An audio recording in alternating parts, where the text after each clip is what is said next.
Chapter 25, Something of an Interlude. Gray's Observation. It's going to be 4 years since I started living in the same house as my master and father, Lord CLO. I have no memories associated with my birth parents. I was living my days groveling in the slums since I was aware of my surroundings, and if my memory serves me, I was kidnapped when I was 5 and became the property of Shiki's previous lord. Compared to back then, my living conditions have improved considerably. Without being beaten or forced to wear the slave collar and having been given a family name, taught to read and write and how to wield magic. Though I did learn everything Lord CLO could teach me in 3 days, he got pretty grumpy about it. However, Lord CLO is quite athletic, or rather an excellent fighter.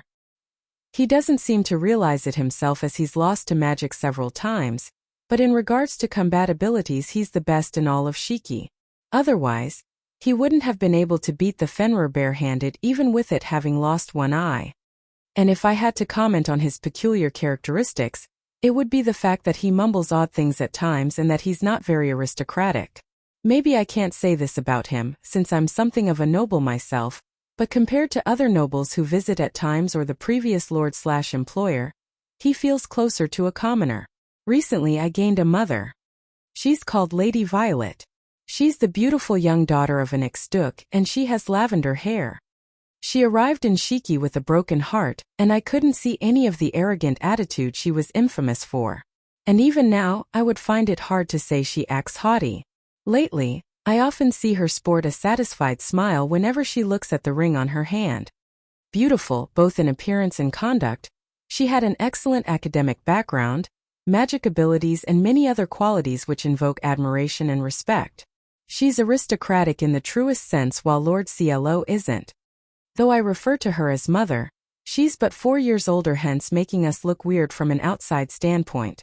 We are obviously not related by blood, and as we don't resemble each other in the least, anyone looking in would think a sister was playing with her younger relative at best. I gave it much thought and came to the decision that the relationship between us needs to be one of parent and child and that we should play house. I'll try relaying my decision to Sister Cyan next time I see her and hear her thoughts. That said, she's a little distant with me compared to Lord CLO, and I'm not sure if that's because I'm an ex-slave, but it makes me rather sad. That's what my mother and father are like, but Sister Cyan says they don't really act like a couple. I don't know much about marriage. I've observed the residents of Shiki, but since I'm a stranger to their behavior behind closed walls, I can only imagine how a married couple are supposed to be like. Speaking of, back then during the incident with Schwartz, Lord CLO almost gave me 3 mothers. Perhaps one wife isn't enough to satisfy Lord CLO. Come to think of it, in a story I read before, the male protagonist was approached by several women and he had a romantic relationship with all of them. It's possible that Lord CLO also yearns to live such a life. Apricot refers to such a man as a clueless dense harem guy. If Lord CLO wishes to be such a person, then I shall call him by that and cheer him on. Either way, it makes me a bit sad that my precious family isn't acting normal. So, I inquired Priest Snow White on what I should do. Let's see. I have never gone out with a woman, so I'm not the best person to ask for advice, but is that still all right with you? I replied that I was okay with it and waited for the priest's advice. I think they need to make time to sit down and have a heart-to-heart talk. Create an opportunity to get to know each other without time or work getting in the way. I see. An opportunity to communicate. It's true that ever since their relationship started to change, they've been so occupied with dealing with the aftermath of the Fenrir incident that I feel like they haven't had many chances to talk. It's probably a good idea to create an opportunity for said communication to happen. Come to think of it, a hot spring apparently popped up nearby recently. I hear a hot spring is akin to a natural bath, and that it's big enough to accommodate several people. Lord CLO was wondering if the townspeople or tourists could make use of it, if a path was somehow laid leading up to it. Meaning, if the problem of the path was resolved, it's possible to make use of the hot spring. And I heard this from Lord Kaki, that, in order for a man and a woman to strengthen their relationship, it was crucial to see each other naked. Taking a bath together means neither of them will have any clothes on and they can have a nice, long talk without time or work getting in their way. It's the perfect opportunity. Alright, I should go propose the idea right away.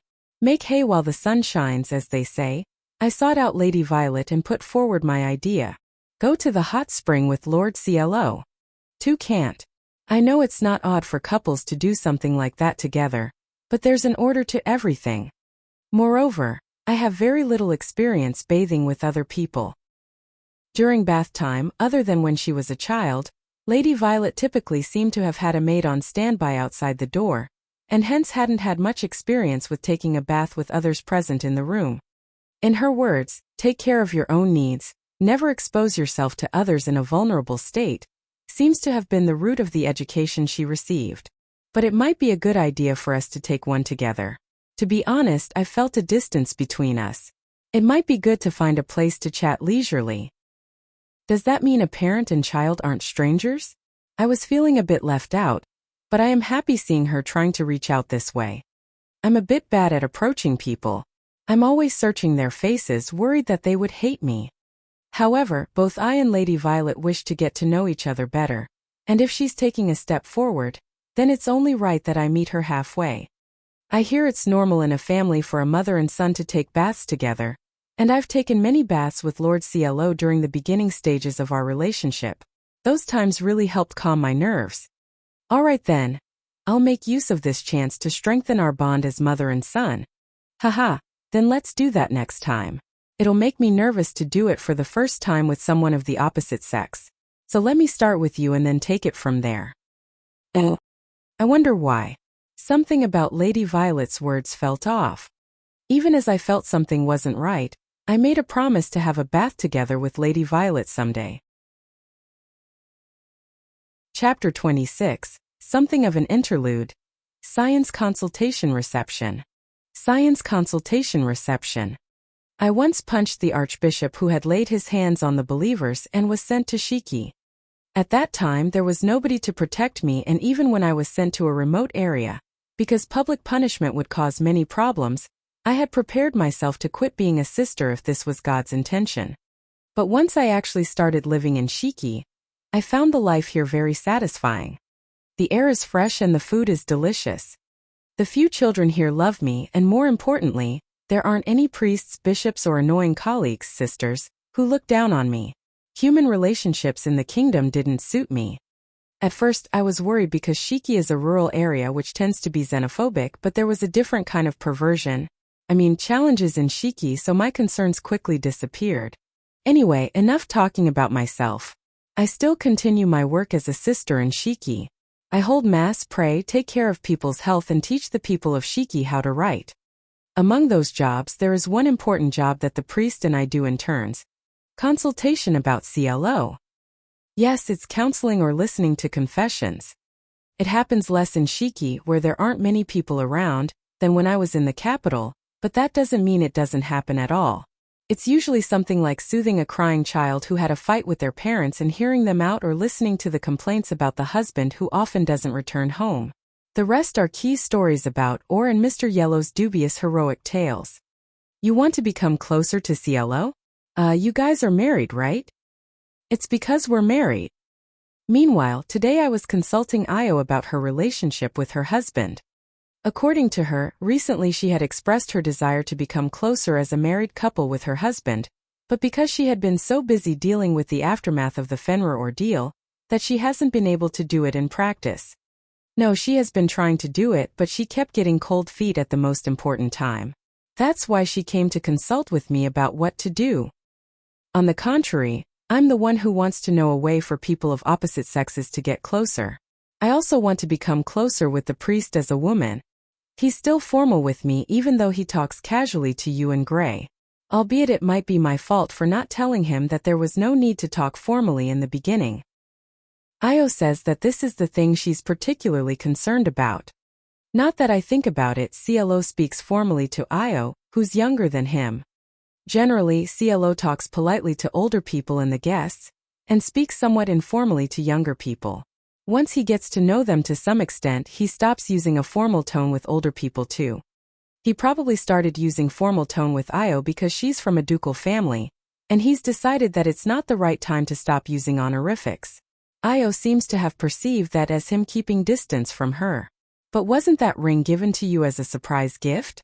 Isn't it proof that CLO cares about you, Io? Yeah, this ring honestly made me happy. Not only did he save me from my lowest point, he also thought of me and gave me a present. It's proof that we're a married couple. I want to treasure it forever. Did you come here as a prank under the guise of consultation? No, that's not it. I am here to ask your advice because we have not been able to do anything that married couples do in my knowledge. I can understand that Silo's been cherishing Io, but he needs to take another step forward. I wonder if Io had a bitter experience in the past. I have a feeling that they won't become closer if she doesn't become honest with herself. And she doesn't seem to be aware whether she likes CLO as the opposite sex or not. It seems to me that they're trying to start a romantic relationship after getting married. Well, noble marriages are like that, I guess. Maybe it's enough that both of them are trying to get along with each other. Haha, don't tell me you guys haven't even kissed ye. Haha, wait, for real. When I made a joking remark, Io averted her face as if to say, come to think of it, that's exactly right. Wow, is this married couple serious? No matter how sudden the marriage was, they still haven't even kissed? Are they pretending to be in a platonic relationship? Or is that how noble marriages usually are? I wonder if I'm just not Lord Silo's type. That's unlikely. It's obvious that CLO likes Io's physical appearance.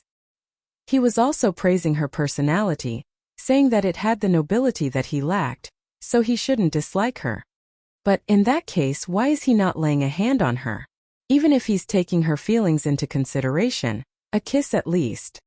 Why don't you just sneak into his bed? Just take off your clothes in front of him.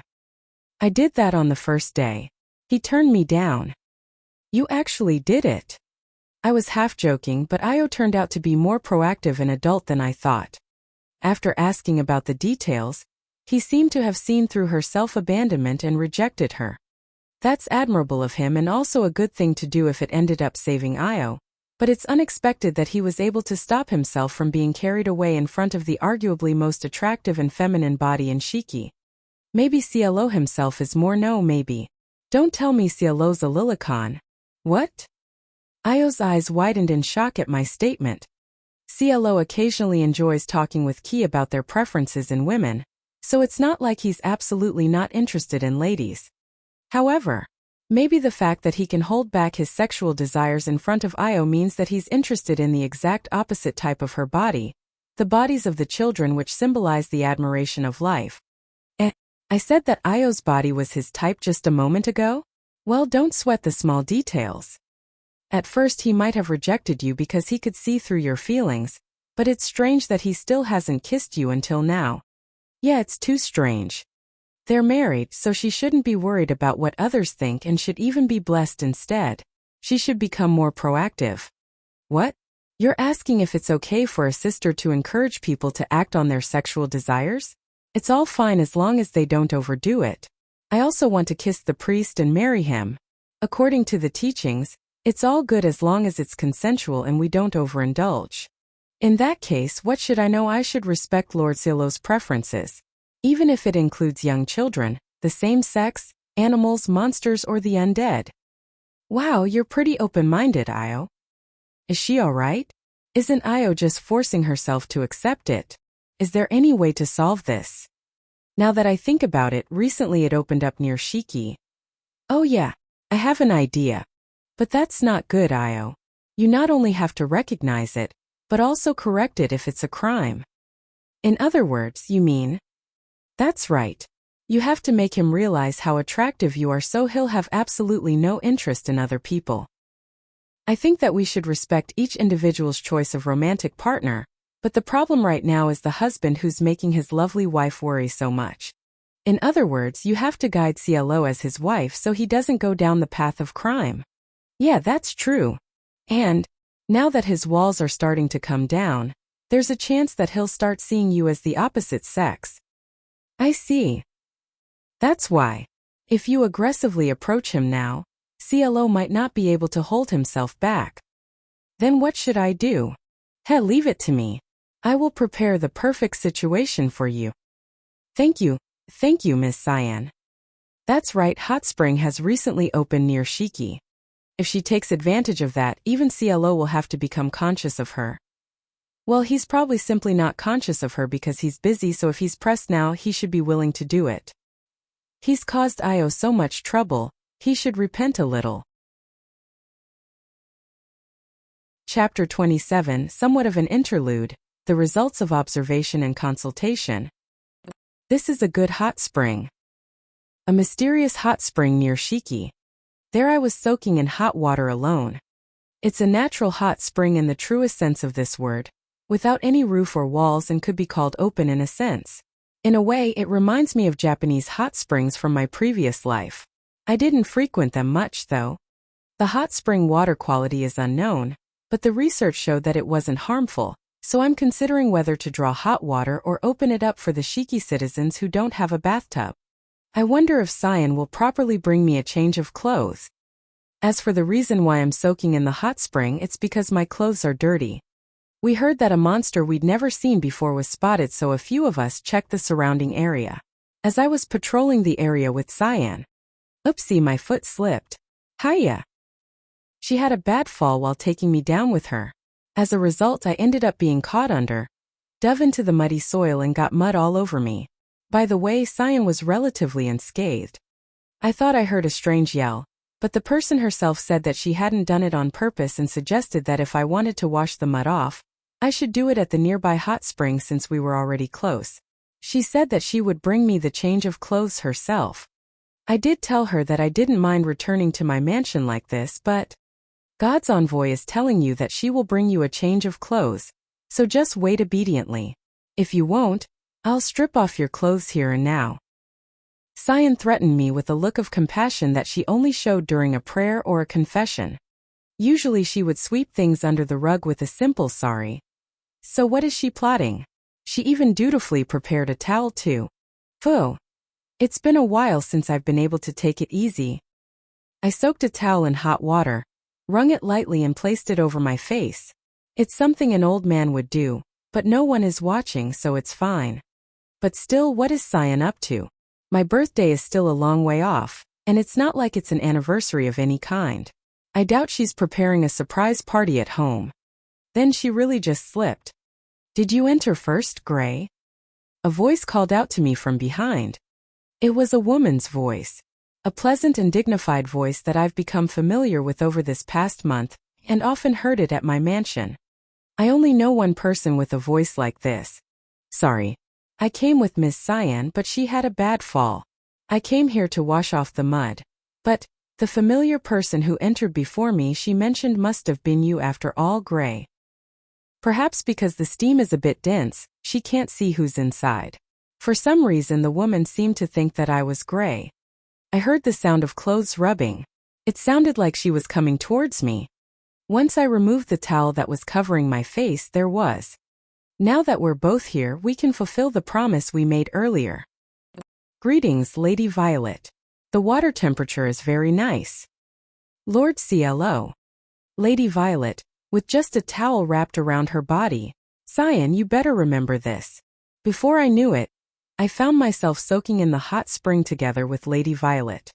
Adhering strictly to the rule that it's bad manners to soak the towel in hot water, we were soaking in the hot spring together while wearing nothing at all, keeping a distance of one person between us.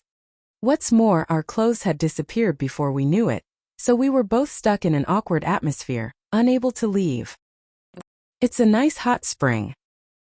Yeah, it's a little too hot, but this much is just right. If this place was made public, it would be a nice location. Yeah, you're right. Oh. What do you want me to do? No, calm down. Calm down, CLO Hartfield. In your previous life, you lived in a studio with your sister, and you had many opportunities to touch and see women's bodies because of your work, didn't you? It's not like you're not accustomed to women, you just have to deal with it without panic. Lord CLO. Lady Violet touched my body from behind and drew closer to me. What should I do? Now that I think about it, I lived with my younger sister, so I never looked at her as the opposite sex. I've only ever touched women at work because it was more convenient and I never saw them in a perverse light. I can hear my heart pounding. If this was Cyan, I'd have dealt with her differently, but because it's Lady Violet, I can't help feeling nervous. I don't know why Lady Violet suddenly became so proactive, but I just hope she doesn't realize how nervous I am. Phew, it's like that. Now that we're like this, rather than thinking that we might as well skip the kissing stage and do what I wanted to do on my first day here, I keep getting embarrassed when I think of what I tried to do on the first day, and now, please calm down. However, Lady Violet was clearly more panicked. How is she more nervous than me after bringing it up herself? I wonder if somebody gave her the idea. Fufu, what are you talking about? It's not strange for a married couple to show their naked bodies to each other and be in close contact with one another. Your voice is trembling like hell. It is not. Please don't push yourself. Lady Violet's voice was obviously shaking. I feel like it was written in some book that when you see people who are more nervous than you are, you calm down. Now I know that it refers to the exact situation I'm in. Well then, now that I've calmed down a little, let's sort out the situation. Yeah, I shouldn't worry about the sensation I'm feeling from my back. All I have to do is fully focus on memorizing it to remember it later. Did you consult Cyan about something? Fu, what might you be talking about? Was that an imitation of Miss Schwartz? Knowing Cyan, she must have gotten the wrong idea. Even so, hiding our clothes and getting us covered in mud is too much, so I'll snitch to the priest later.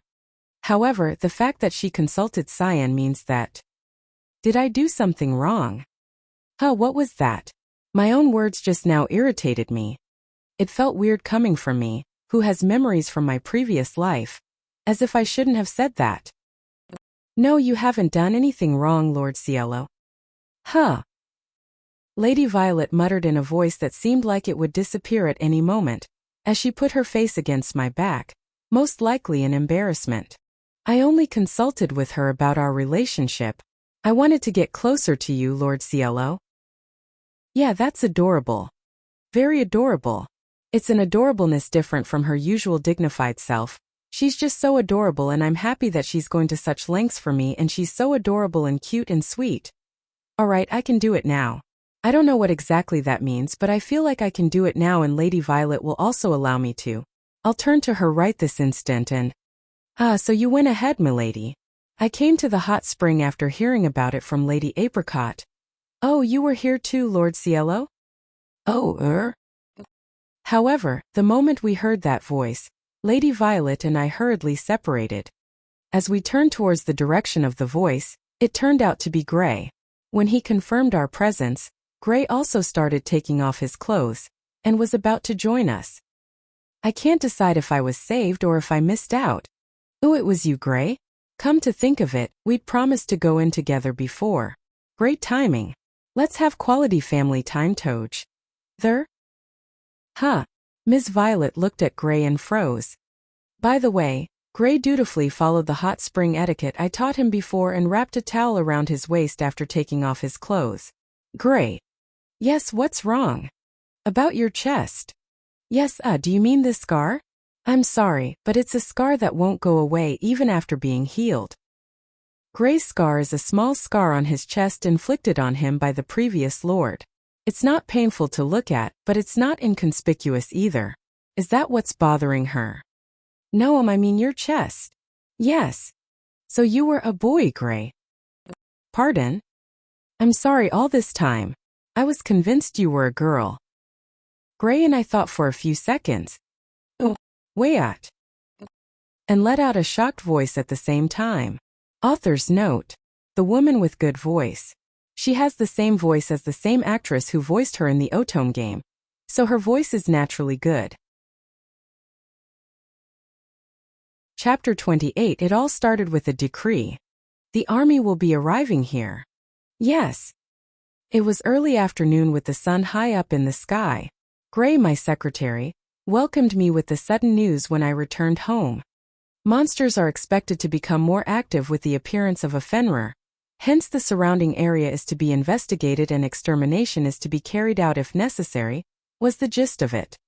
A probe team was dispatched from the neighboring town to investigate the incident earlier, and based on a report written with the help of data collected in advance, investigation of the surrounding areas, and after a couple of days of sojourn, it had judged the town clean. Moreover, there's a reason why the Fenrir attacked us. It's been over 3 weeks since the Fenrir appeared and the incident with Miss Schwartz. What do they mean to accomplish, after all this time? Who knows? I can only think that they mean to reinvestigate Shiki on the points you mentioned earlier. And you say the army personnel will include knights as well? Yes. Members of the Order of Knights are also designated as military personnel in this country, but only nobles among them have the privilege of becoming knights, and they are the honorary cream of the crop consisting of a select few elites. Having said that, if one were to ask if the system was corrupted, then they should likely not expect an answer. Nevertheless, there are many respectable knights, and quite many in the order are rumored to have difficult personalities. And such elites are supposed to arrive all the way here to investigate these boondocks. For now, all I can say is this. Why? Your guess is as good as mine. I and Gray exchanged glances, completely puzzled. Their intention is to steal the credit for subduing the Fenrir from us. That's a solid possibility. Seated as a family of 3, we were enjoying the lunch Lady Violet had prepared when she replied as such after hearing the news. You're joking. No. Why? For all intents and purposes, it was just a hypothesis apparently. Rumors that a Fenrir had showed up in the vicinity quickly spread to the neighboring towns at first. We were the only ones aware that only one Fenrir had appeared, but a warning had circulated reading, "Stay on the lookout because there may be more than the one Fenrir that was subdued." The Fenrir that was subdued, captured in Shiki, was put into a dormant state by Gray's sleep spell and handed over to the authorities. However, the towns around Shiki are still apprehensive, and hence they are in need of reassurance. Like how Miss Schwartz gave up the Fenrir in order to quell the worries of the townspeople here. That's right. Will the Order conduct their investigation and conclude the matter settled, or will they make a show of having subdued the Fenrir which was already captured and handed over? The citizens of the country and the neighboring towns trust the authenticity of an organization much higher in rank than the probe team. Am I right, Lady Violet? It's simple, Gray. The will of hundreds of thousands of citizens is less likely to lose to those amounting to less than 1,000, no matter what. Meaning we lack the trust and credibility to reassure the citizens. That seems to be the case. Lady Violet appeared to be sidestepping the question, but this land is largely made up of people who have caused some kind of trouble in the past. If thousands of the other citizens happen to say, "This is the truth," then that will be taken as reality. Because these citizens have zero or at best just a smidgen of goodwill towards the troublemakers of Shiki. That said, we are only speaking of theories here. It's all well and good to hypothesize, but we can't let that make us jump at shadows. I'd like you to keep in mind that good and evil exist everywhere. I'm well aware. Expect the worst and do your best, right? It isn't bad to consider all the worst possible outcomes while making plans, but being suspicious of everything will only cloud your thinking. Meaning, take all rumors with a pinch of salt. Moreover, paused Lady Violet, and looked at me distressed. Even if it had lost one eye, I still find it hard to believe that you single-handedly defeated a B-class monster. Fenrir is considered more or less average among the B-class monsters. Typically, a platoon is dispatched to deal with even the weakest of the B-class monsters. The Fenrir's injury aside, Lady Violet seems to find it difficult to believe that I defeated it all on my own. However, I was in my peak condition. I wouldn't have come out of it unscathed had it been a wild Fenrir, in which case, I would have chosen to flee if I had to face it alone. But at the time, I knew we would be in trouble if I didn't defeat it, which made me disregard a lot of other issues. Also, the fact that it was injured contributed greatly towards my decision to. But Cyan had injured its eye and snapped the tendon of the left forelimb, so it was in a rather weakened state. Hold on. I think Sister Cyan only attacked it once. Yes, and she had gouged out its eye and landed an attack that had sent shockwaves through its entire body. It must have affected its leg as well. In other words, cease your opponent's resistance in one blow, and by immediately landing another attack in succession, you can destroy them. Cyan would call it destroying the opponent from the inside out while leaving the exterior unscathed. Who on earth is Sister Cyan? A sister. Yeah, a combat type one. What does that mean anyway? A combat type sister is a berserker, who uses her bare fists to fight instead of weapons. Though Cyan's involvement has been kept under wraps, upon her and the priest's request, in order to keep the spotlight away from her. Either way, we've got to make the necessary preparations to welcome them. We'll have to secure lodgings, stock food and relay the news to the townspeople. Then I'll take care of the provisions and the necessary documents that we are required to produce. I'll secure the lodgings and tidy up the mansion. Then I guess it automatically falls on me to inform the townspeople, make arrangements to receive the guests and oversee everything. I suppose each of us can do other necessary work when we are done with our allotted tasks. Besides, we can't shirk our usual duties, so there's a lot to do. Oh yeah, maybe we can make use of this chance to do that. Gray, help me out. Let's get started on what we couldn't complete before Lady Violet arrived and prune the trees to spell out welcome. What on earth were you two up to before I got here? You're right, Lord Cielo. Didn't we abandon our plans after you mentioned it would look like a mess if we botched up the pruning? So you got as far as that? Heck yeah. When we attempted to get the job done, there were either weird gaps in between the letters or a few big branches had to be cut down here and there, so we had to give up. Then what do we do to welcome them? There's no need to do anything weird, as long as we take care of the lodgings. Which is why I propose we line up Gerbera full moons to spell out the letters. Gray. I see, all we need to do is replant the flowers later. Alright, let's do that. Lord CLO. As both of us were fired up and ready to go pick some flowers, Lady Violet stopped us. Chapter 29. Not an imagination. 2 days have passed since I received a report that military personnel would be arriving unexpectedly. I heard that they were scheduled to arrive by noon today, but it seems like they're running late. If I had a cell phone at times like these, I would be able to check what's going on, but unfortunately there are no such convenient items in this world. Although there are means of communication through magic, it only works for recorded individuals, so I've not been able to get in contact with the army people. It's boring. Sure is. Waiting outside in hot weather for people who you don't know when they'll arrive was more boring than I'd thought. As long as we're being treated as inferior, we can't take action carelessly, so we can only wait. If they were late for a day or two without contacting us, we would be able to take some actions, but if we move while they're only late for a few hours, they'll look down on us, saying that we couldn't even wait that long. By the way, about Ms. Cyan. While I was waiting, Lady Violet approached me and spoke in a quiet voice that only we could hear. Then she glanced towards Cyan and I also followed suit. Standing there unlike her usual hyperactive brawler sister self was. I hope the military people didn't come across problems on their way. Fufu. A sister with a look of compassion on her face, which made everybody who knew her usual countenance ask, "Who the hell is this?" Usually, she would complain about having to wait for so long and would have gone somewhere. But today she was waiting obediently with her back straight and beautiful. Why is Cyan so quiet, you ask? The reason is simple. You're right, Cyan. But why don't you relax a little? Isn't being tense like that very hard? It's because Priest Snow White is with her today. Cyan likes him, so she pretends to be a good girl in front of him. Or more like being nervous around him makes her act like that. In other words, it's a mix of embarrassment, happiness, and excitement. The priest himself knows what she's like usually, but he's the kind of person who'll look at both sides of her and accept it. After all, that was how Cyan was. Even the people around don't say anything. However, no, I cannot do that. As God's humble servant, I must stay upright. How shameless. Everybody present should have thought the same thing. Lady Violet was shocked for a second.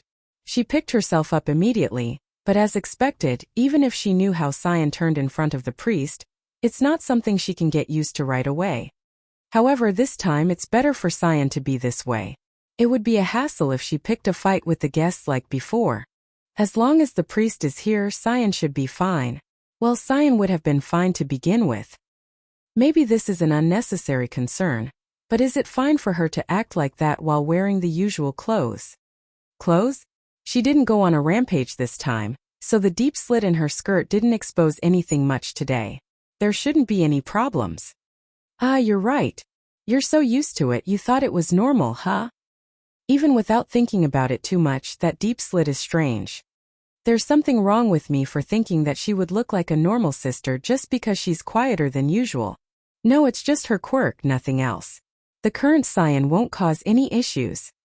What are you going to do if the priest disappears? It's her quirk. I see her quirk.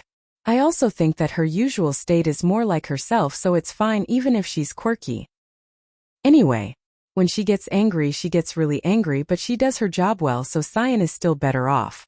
As long as you don't get injured, Ivory is just an unfriendly doctor, so that's fine. The problem is the other people. For example, Khaki, who will try to woo any women within the army without any questions, or Orchid, who looks extremely sketchy. Apricot, who's wrapped up in her own world, and many others. I hope they don't cause trouble during the army's stay. Do you not need to worry about Mr. Robot? Robot is Robot. We can't give any other explanation either. Is that really okay? It's fine. It's also cruel to ask the person inside to come out. And while I'm worried that the residents of Shiki will cause trouble, I have an even bigger concern. It's the fact that the people who'll arrive soon are the soldiers of the kingdom. However, will it be okay? The army being here means that I'll be repeating what I said yesterday, but it'll be fine. There might be some familiar faces in there, but I'm sure they won't try to do something to me carelessly. The Azalea Academy, where we originally attended, offered academic and magical education as well as combat training, and nearly half of the students belonged to the Knight Order military. The Knights, most of whom are directly involved with the academy, would know what happened at the academy about 2 months ago. Some of the Knights may even know details of what happened to the Duke's family. I asked Lady Violet about it, but she said that she didn't care. Even if that might have been her true feelings, I'm still worried about her. Listen, Lady Violet. If an emergency arises, you can do your usual work at the mansion without having to go outside. But won't that make them more suspicious? If we behave resolutely and be patient, they won't spread any strange rumors. That might be true, but I don't want to see you suffer any more than this. I can't just let you endure as much as you can and then suddenly break due to mental fatigue. You might say so, Lord Cielo, but if I just come out to help out for a few days, my evaluation will change greatly. I'm glad that you care about me, but I also want to take good care of you, Lord Cielo. Let's think about our future and work together to finish this task. You. But please don't push yourself too hard, okay? I know. Don't push yourself too hard either, Lord Cielo. You don't have to deal with it all by yourself, you can rely on me too. Saying so, Lady Violet put her right hand on her own chest and appealed that I could rely on her. I am older than her, but her confident gesture had an even greater air of dependability than me. Okay, I won't overdo it, but I'll show you how dependable I am as the Lord here.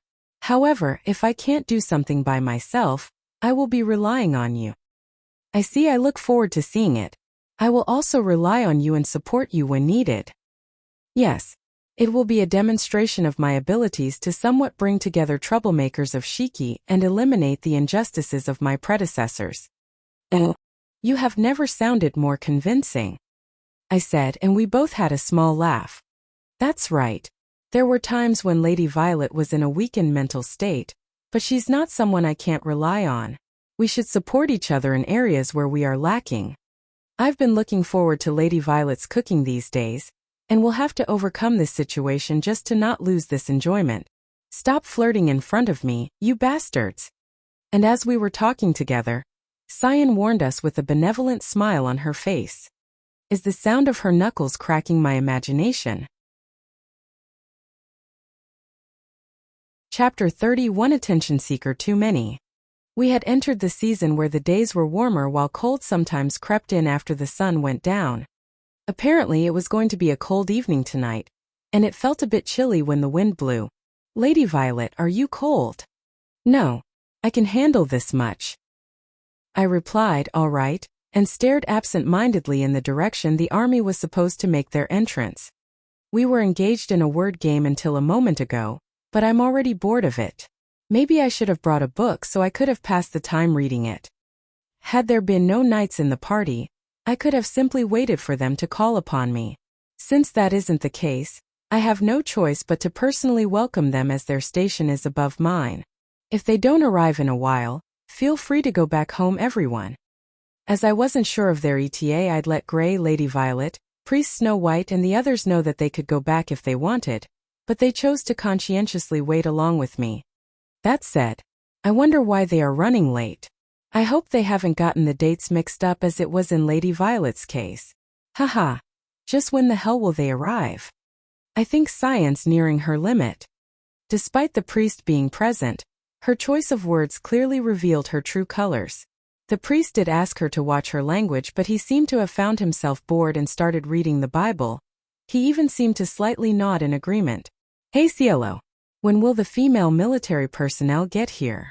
If they don't show up quickly, then all the arrangements I have made to have a nice evening out would go to waste. Just leave. Well, if they aren't coming, I guess I just need to find a lady around here. By then I've got to go put out some feelers, ha. As I continued to wait, Khaki appeared, said his piece and smiled as if he reached an agreement with himself and left the place. What the hell did he come here for?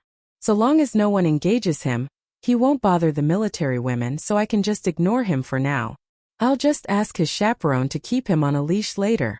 Ha, the putrid Pale Riders are still wandering the abyss.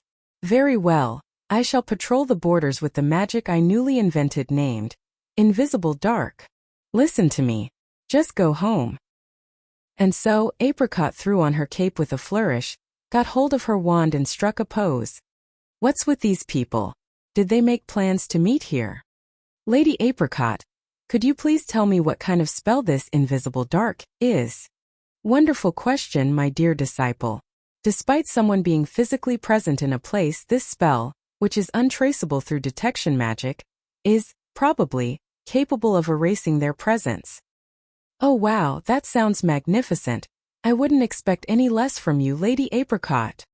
Gray sang her praises with his eyes shining while Apricot's cape fluttered in the wind and she looked very smug. Lady Violet sent me a look which seemed to ask if it was alright to leave them be. But as Apricot really does end up pulling off the impossible at times, I can't really refute her, and since they seem to be having fun, I didn't want to put a stop to it. Cielo. Seeing as how you're still here, I take it the army is yet to arrive? Yeah, they seem to be running late. For goodness sake, what else can you expect from the military? Don't tell me they are late because they got into trouble. Meaning there could be people who are hurt. I need to rush to them. Don't try to run off as if you just received a divine oracle. Hey, let me go. Injuries and wounds await me. Do these guys simply have too much time to spare? I hope they aren't acting up because I haven't been paying them any attention. After everyone made an effort to stop her, Ivory somehow reluctantly left the place. Mwahaha Cielo. This is a device that will automatically shine light onto darkness. You don't need to constantly feed it mana, but as long as you jumpstart it with a bit of mana, it will continue to light up its vicinity for a long period of time. Ah, is that what I requested to be made after the Fenrir incident? Thank you. Mwahaha. This is the operating manual. Also, the nights are getting colder, so I got this to keep you guys warm. Thanks. I'll pay for the lamp the next time we meet. Orchid handed over the lamp made with newly improved firestone, passed around warm drinks to everyone and left, laughing. His black pet cat was at his side and it also seemed to meow in tandem. Dear me. I know he's not a bad person, but I just can't get used to him. I can't blame her since he totally looks like an evil sorcerer scheming to overthrow the government. Even just now he magically popped up out of the shadows. However, compared to the rest, I'm so much more grateful for him. The black tea is also warm and delicious. I placed the cup on the ground after finishing it, and watched it disintegrate and dissolve into the earth, leaving no trace behind. As convenient as it looks, I wonder about the trick behind it. Ah, looks like they are here. The priest closed the Bible, looked in the direction of their arrival and announced their coming. Honestly, all I could make out were blurry movements in the distance, but obviously the priest's vision seems to be the sharpest among us, so he must be right. Is something the matter, Father? I wonder what puzzled the priest, for he gazed at military personnel in bewilderment. Upon Cyan questioning him, he looked worried for a minute before answering. Well, they seem a little too young to be in the army, and I think they are dressed differently too. Young and dressed differently? Is it a group of tourists or worst case, a band of robbers? But yeah, he's right that something's weird. They were within my range of sight, and yes, they were dressed differently. There were two groups of people fully dressed in black and another in white, and there were also girls wearing skirts among them. Moreover, they were young. They definitely don't look like army. Oh, is that? Oh. They don't look like military personnel. There's no way they could. They were clad in the government-funded academy-issue uniform that separated nobles and commoners by color, and it's also what I had to put on until a few years prior. In short, it was the uniform of Azalea Academy, meaning, the ones who had arrived were students of Azalea Academy. Please forgive us, we got into a spot of trouble and arrived later than planned. We are. For Lady Violet, it's the academy she attended up until 2 months ago. Why are you here, Violet Valentine? Oh, meaning she was faced with people she never wanted to meet again. Chapter 31. It's not over yet. The delegation of about a dozen people, all wearing uniforms that I myself had worn until just recently and followed by a horse-drawn carriage pulling their big luggage, were all people I knew well. The ones I've had the most interactions with were the two men at the front. Why are you here, Violet Valentine? Tall and slender body. Brownish hair with a tint of blue, which would be considered long for a man. His normally soft black eyes were sharply glaring at me. A few people in the back looked at me with the same disgust and the rest looked around in confusion. The people showing a particular dislike for me are His Highness Close Attendant Ash Austin, who spoke confrontationally to me. Do you not even want to bother with the reply, Valentine? And Chartreuse Calvin with short dark green hair, who glared at me with his originally sharp and almond-shaped eyes. His well-trained body was poised in an alert position. Before, he would have referred to me politely as lady, as would be expected from the son of the Knight Commander, but now he doesn't seem to want to do that anymore. Ah! Many people are openly showing their hostility towards me. It's a different kind of hostility from Schwartz, more similar to displeasure and disgust. Just like that time merely 2 months ago. I can't find the words to reply to the feelings directed towards me by the crowd. Don't you ever appear in front of us again. Calm down. Calm down, Violet. Didn't you just promise Lord CLO that you would work together? I must act firm. Even if there are two people who showed clear hostility towards me at that time without simply being opportunistic, now being vigilant against me, I have to turn forward. I have never loved you. Why? Even though I understand that I must act fearlessly, I keep remembering His Highness' words again and again. I can't speak. I don't know what to say. My body trembles slightly and the eyes on me are making me shirk into myself. Why am I always such a weak woman? Excuse me, I am CLO Hartfield, the lord of this land. You appear to be the students of Azalea Academy, but what business has brought you to Shiki today? Lord CLO stood in front of me, as I was unable to say a word, covering me and diverting my focus from the malicious gazes. I've been protected by this back all the time.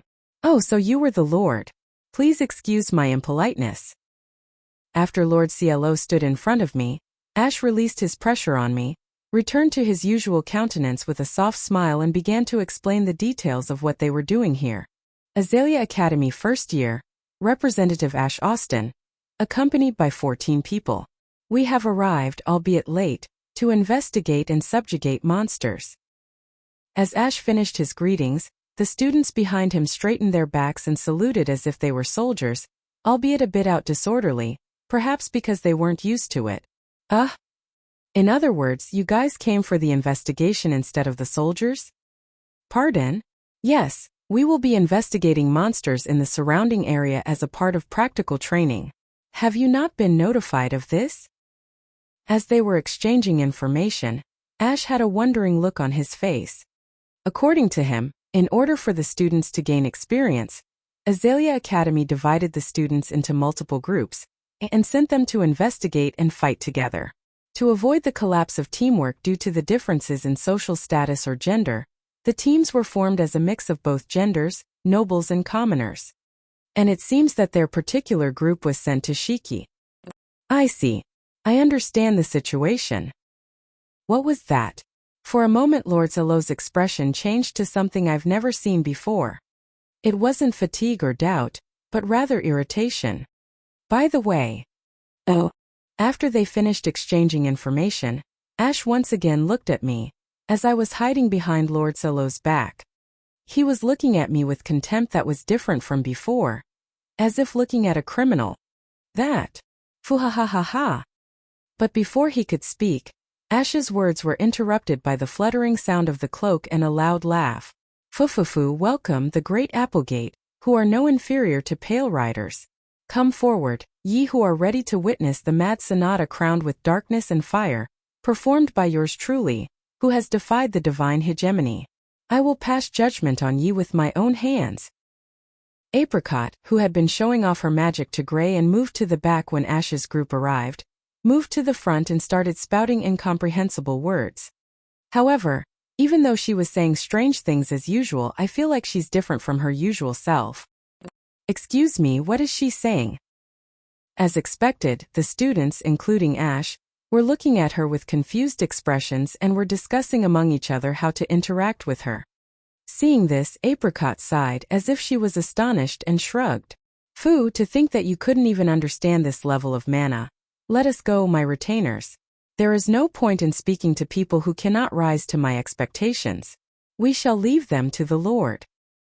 Apricot turned her back at Ash's group and left while laughing loudly. Who exactly are her retainers in this context? Lady Violet, Cyan. I'm sorry, but please look after Apricot. There's no way of knowing what she will do if left alone. Looking at the departing Apricot, Lord Ciello asked us apologetically. Oh, I see. Apricot's performance was just a way to let me get away from this place. I had very little doubts because it didn't look strange for her to act this way, but it's true that I made her worry about me. I understand, Lord Ciello. Yes, sir. Father and the students of Azalea Academy, please forgive me for having to leave you. Let's go, Io. I bowed my head lightly while Cyan smiled and bowed as she bid them farewell before we left. Ash and Chartreuse seemed to want to say something in response, but... Well then, please let me show you to your lodgings. If there are no problems with your denomination, we would like you to stay at the church where I serve. Would that be okay? Yes, I understand. Char, were there people from a different denomination here? No, none. I've already checked in advance. Understood. Well then, everyone, please follow me.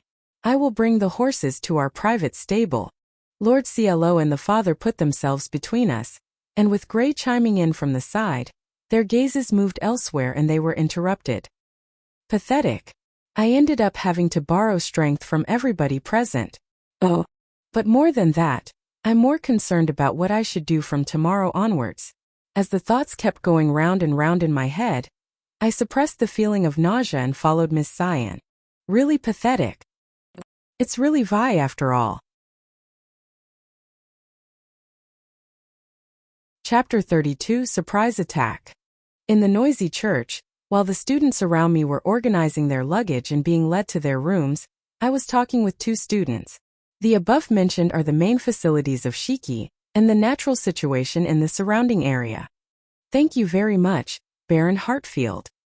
After relaying the information about Shiki to the student representative named Ash, who was dressed in a black school uniform, I bowed. I'm older than him in terms of age and an alumni from his academy, but he outranks me in status, so I have to be courteous. Ash Austin. He's a childhood friend and a varlet of His Highness Vermilion, the main love interest in Ring of Fire. Even though he's a varlet, he himself is from a marquis family and has sufficient power within the Austin family. He's composed, gentlemannered, kind to women and popular at Azalea Academy. However, as is typical for characters like him, he's rather blackheart and will do anything for His Highness. Also, I think one of the things that made him popular was his informal tone that he only used with people he was close to. I remember my younger sister rejoicing when watching that event. I'm sorry, Baron. Is there a blacksmith? Or arms dealer here? Yes, although if it's a proper blacksmith you need, you would be out of luck. They're a bit of a difficult person, so would you like me to introduce you to them? Can I leave it to you? Chartreuse, who was wearing a black uniform and also listening to the information about Shiki, asked me with a slightly worried look on his face. After I told him about the location and that I would be escorting him tomorrow, he simply nodded with an "I see." Chartreuse Calvin. Similarly, he's also one of the love interests. He's sometimes called Char by people close to him. He's the son of the current Knight Commander, who is hailed as the Master Swordsman. He trains every day with his Japanese sword, that exists in this world for some reason, while enduring the pressure from his Master Swordsman father. He's unsociable, straight-laced. He's somewhat mentally fragile, and he secretly has a sweet tooth. He's a person with a lot of characteristics for some reason. I remember that when I criticized him for being calculating, my younger sister replied with, "No, the girls in the games you play are like that too." At that time, for the first time in my life, I learned how it feels to be shut up with a single sentence. Once again, I apologize for being late. Share him wanting to take care of his beloved sword is a part of it too, but we were attacked by monsters on the way. No, I'm simply glad that you all were safe. The reason why they were late was because they were attacked by a horde of monsters on their way to Shiki.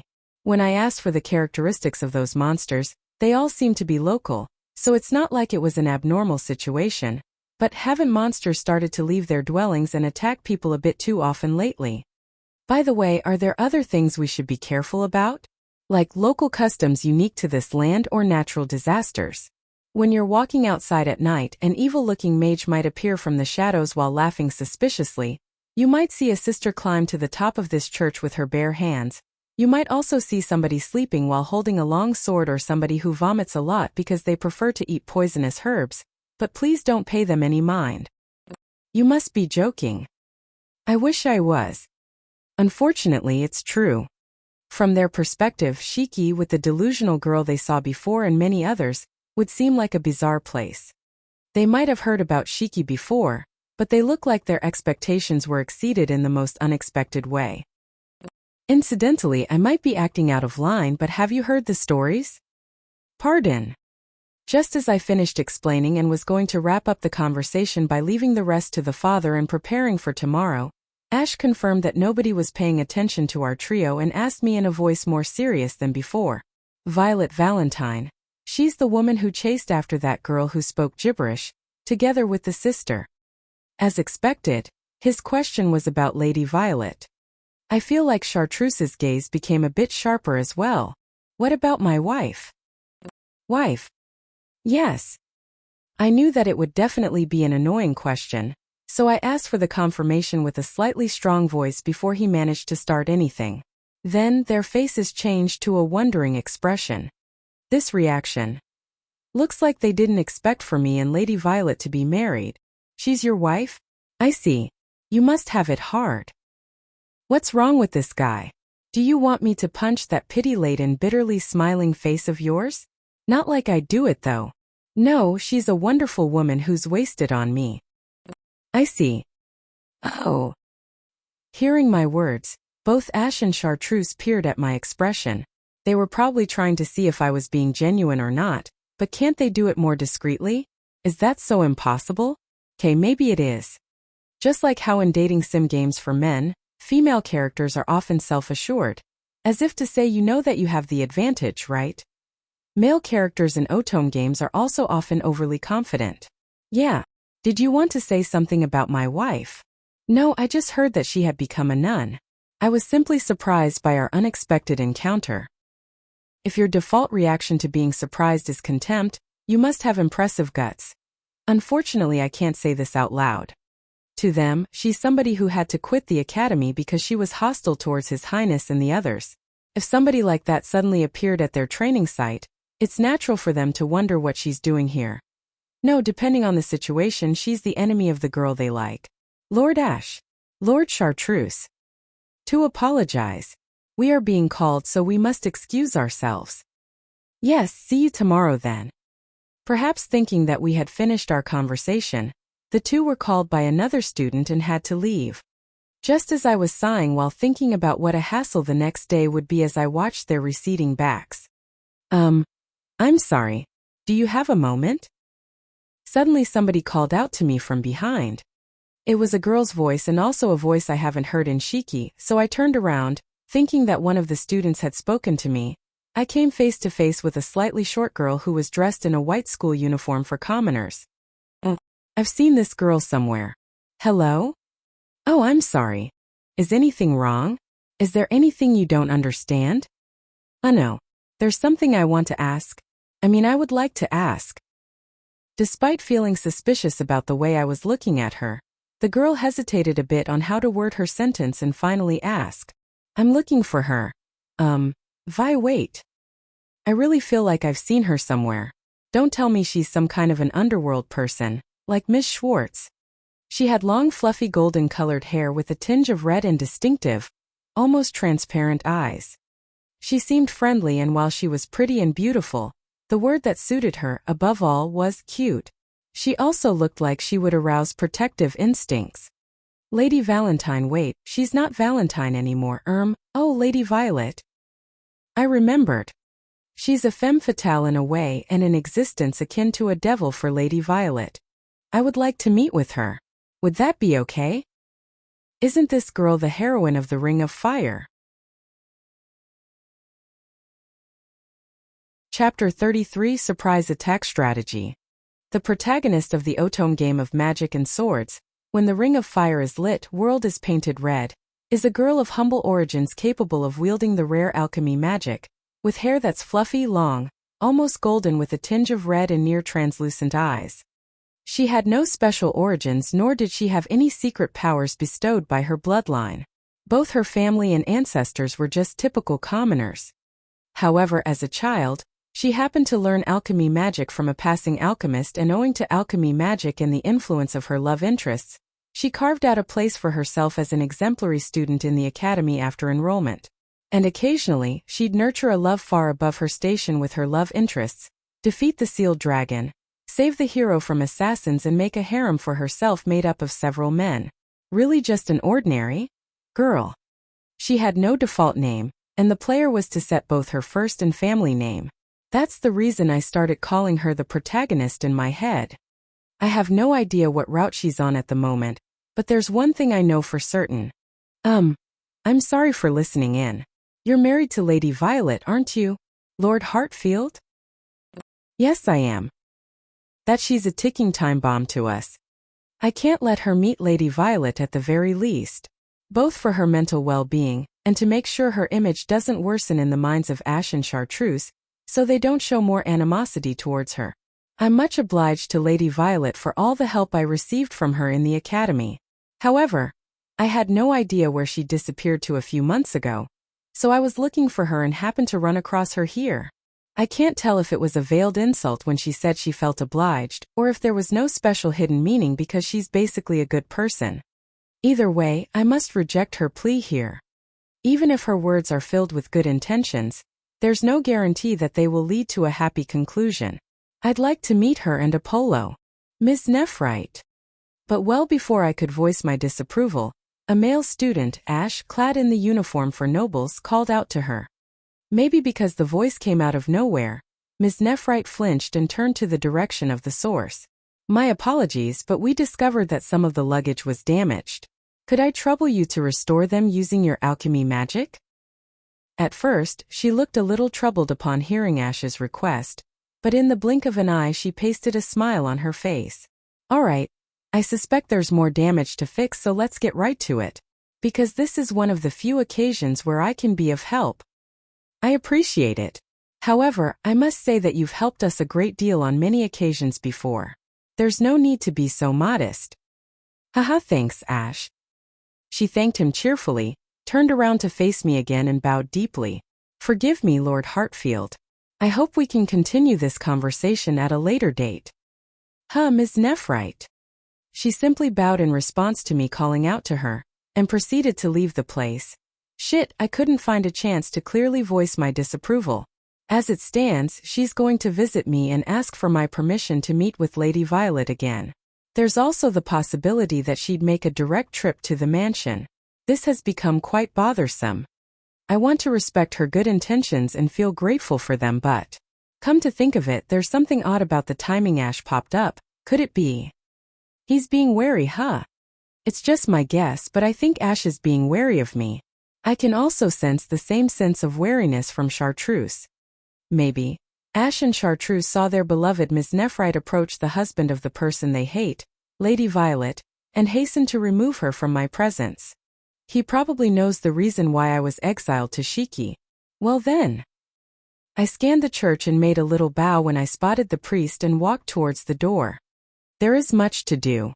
I need to provide assistance to the Azalea Academy's investigation, which is set to start tomorrow, and make introductions to the blacksmith. Also, the first thing to be prioritized is the mental well-being of Lady Violet. I can't just leave her be. Even if it means making more enemies in the Azalea Academy or the royal family, I wish to protect her.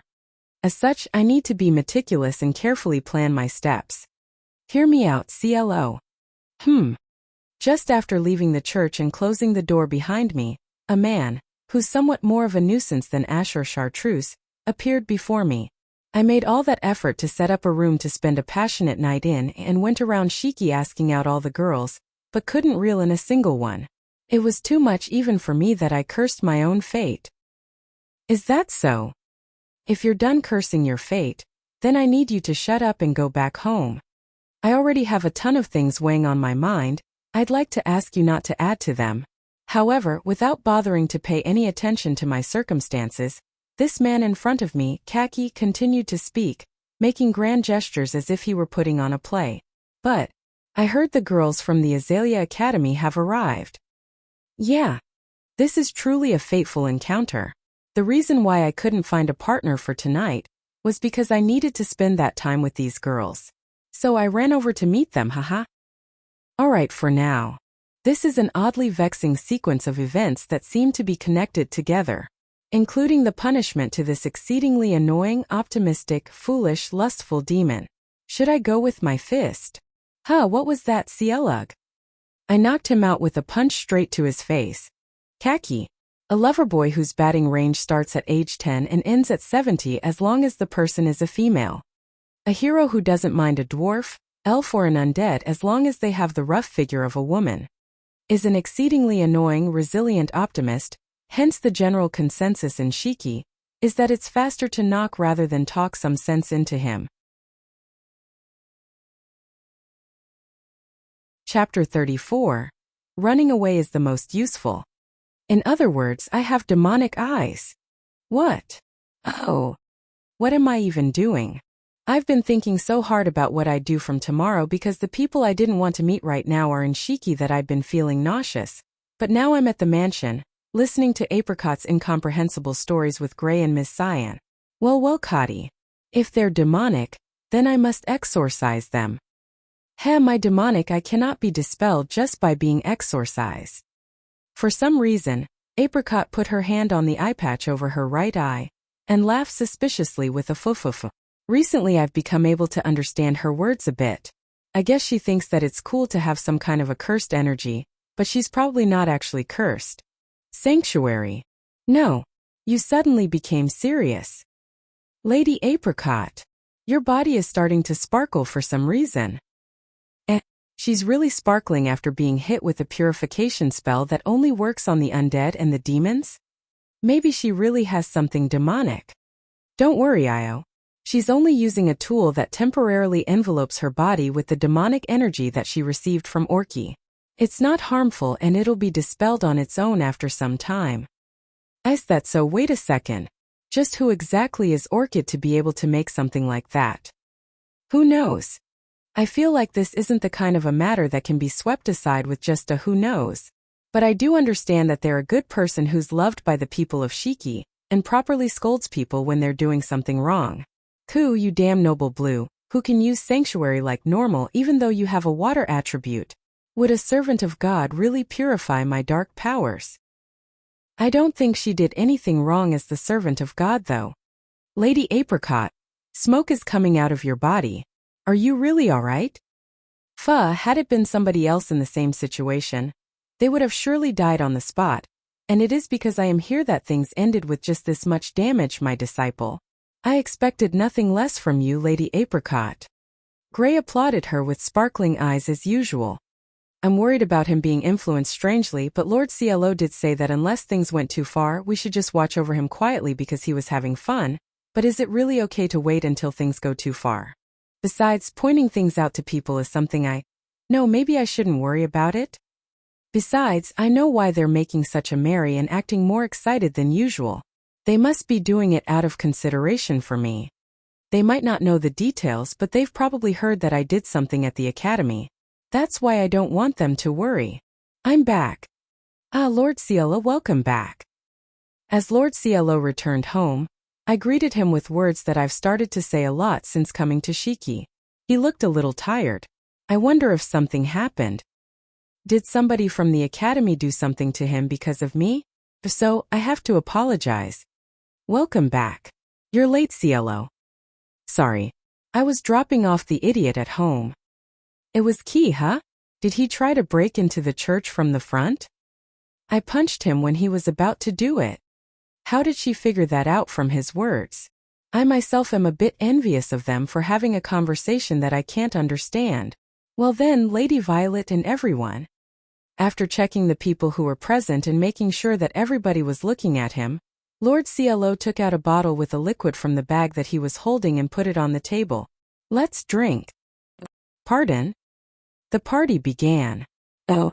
It all started suddenly after Lord Cielo opened the bottle of alcohol he had brought, and after the Dr. Ivory arrived a little late with a lot of alcoholic drinks, all 6 of us began drinking together. I've never really liked drinking alcohol. Once you become an adult, you have many opportunities to drink in social situations, so I've been practicing drinking and getting a taste of it. I've also been warned by my father to not drink too much because alcohol dulls thinking. Well, I guess it doesn't matter anymore. Hiyaha. Are you drinking, Io? Yes. Miss Cyan, who's a sister, has also been drinking, but I wonder if that's okay for the servant of God?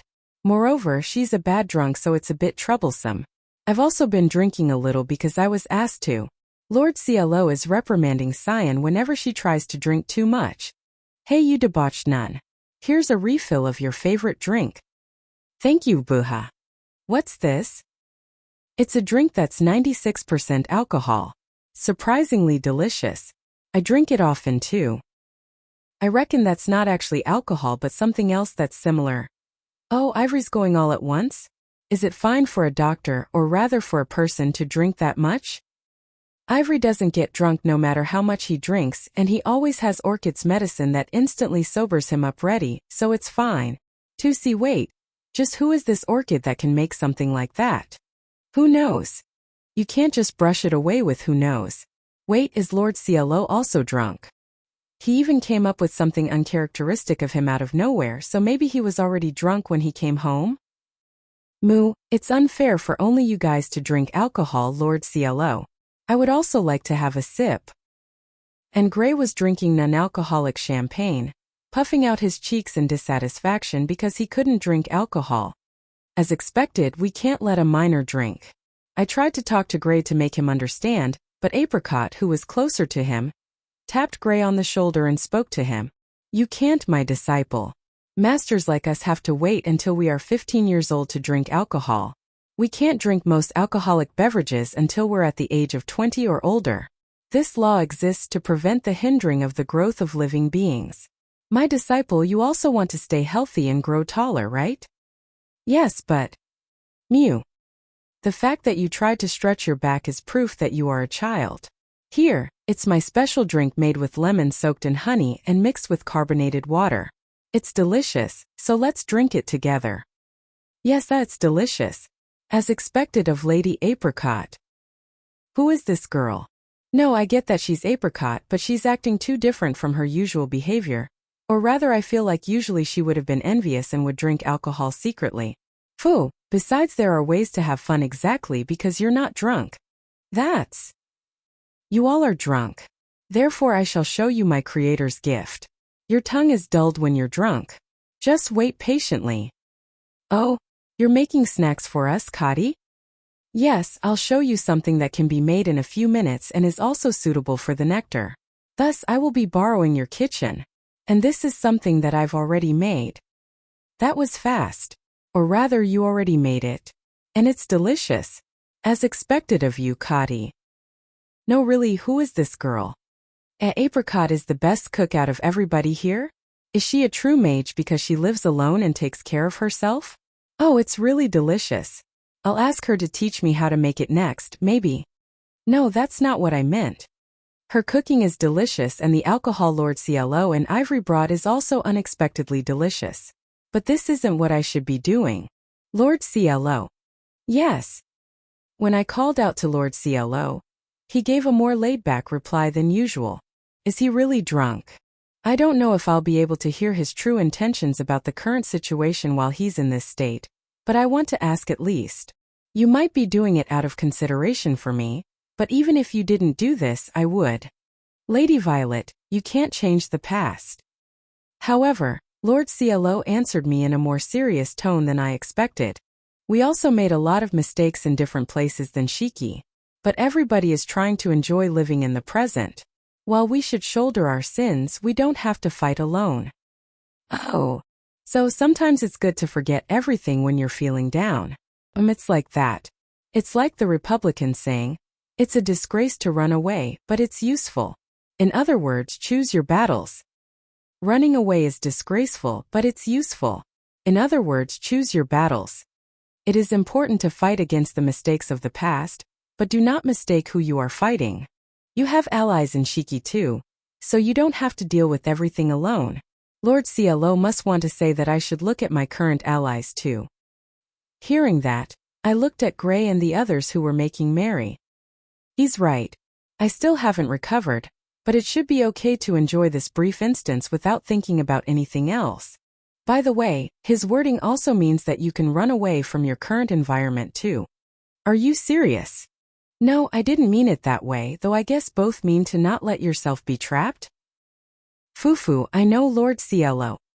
I smiled at Lord CLO, who looked panicked and drank the alcohol that was poured for me in one gulp. Phew, I mustn't drink too much or say strange things after getting drunk, but just enjoying myself should be fine. Is it bad that I'm weak? Sorry for not being able to forget His Highness words. It should be fine to just bad talk that girl whom he likes in my heart at least. If I met His Highness again, I'd probably be flustered anyway. When I sober up, I might regret all this. Come on, let's drink, Lord CLO. Ash, Father and Chartreuse don't matter today. Oh, good drinking, Lady Violet. Let's pick up the pace. But we can't drink the alcohol, that's against the law. Let's not set a bad drinking example for minors, Lord CLO. Ah, yes. Yes, we must distinguish that part. We can't just let ourselves go like Miss Cyan. Then the mansion's chime rang and a person entered inside after the door was opened. Wow, I am impressed. You all. Oh, thank you very much. So you were also invited, robot. Here's a glass for the latecomer. Thank you very much. Ivory, really does seep into my body. Wait, how is Ms. Robot drinking in that condition?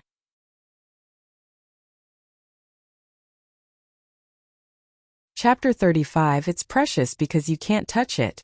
The first day of the Azalea Academy students' investigation. Okay, let me say this. If I meet Ash and the others, I'll probably be heartbroken. You put it very clearly. It's fine though. The morning after the party at the mansion, Lady Violet declared to me. Leaving aside whether she'd actually be heartbroken, she really doesn't seem to want to meet students from Azalea Academy, especially Ash and Chartreuse. She's also having a hard time meeting noble students. I don't think that's any surprising, considering the hostility they were looking at her with yesterday. So I asked Lady Violet to do another job, while me, Gray, Cyan and a few others are dealing with Azalea Academy's student investigation group. I didn't tell her about Ms. Nephrite, because I assume the agitation she'll feel will be on the same level as meeting His Highness. For now, it would be better to leave her as far as possible. Anyway, right now I'm visiting a house a little out of the way of Shiki with Gray early in the morning, while taking Chartreuse and Ms. Nephrite with me. What, by Bly, you mean the man who was called a living legend in the Empire and suddenly disappeared? I assume we are thinking of the same person. We are in front of the house with a smithy where iron is being hammered early in the morning. We're here because I promised Chartreuse yesterday that I'd bring him to the blacksmith. It seems that he wants to polish the damaged blade of his weapon or procure a new one. Char, is this Mr. Bly person famous?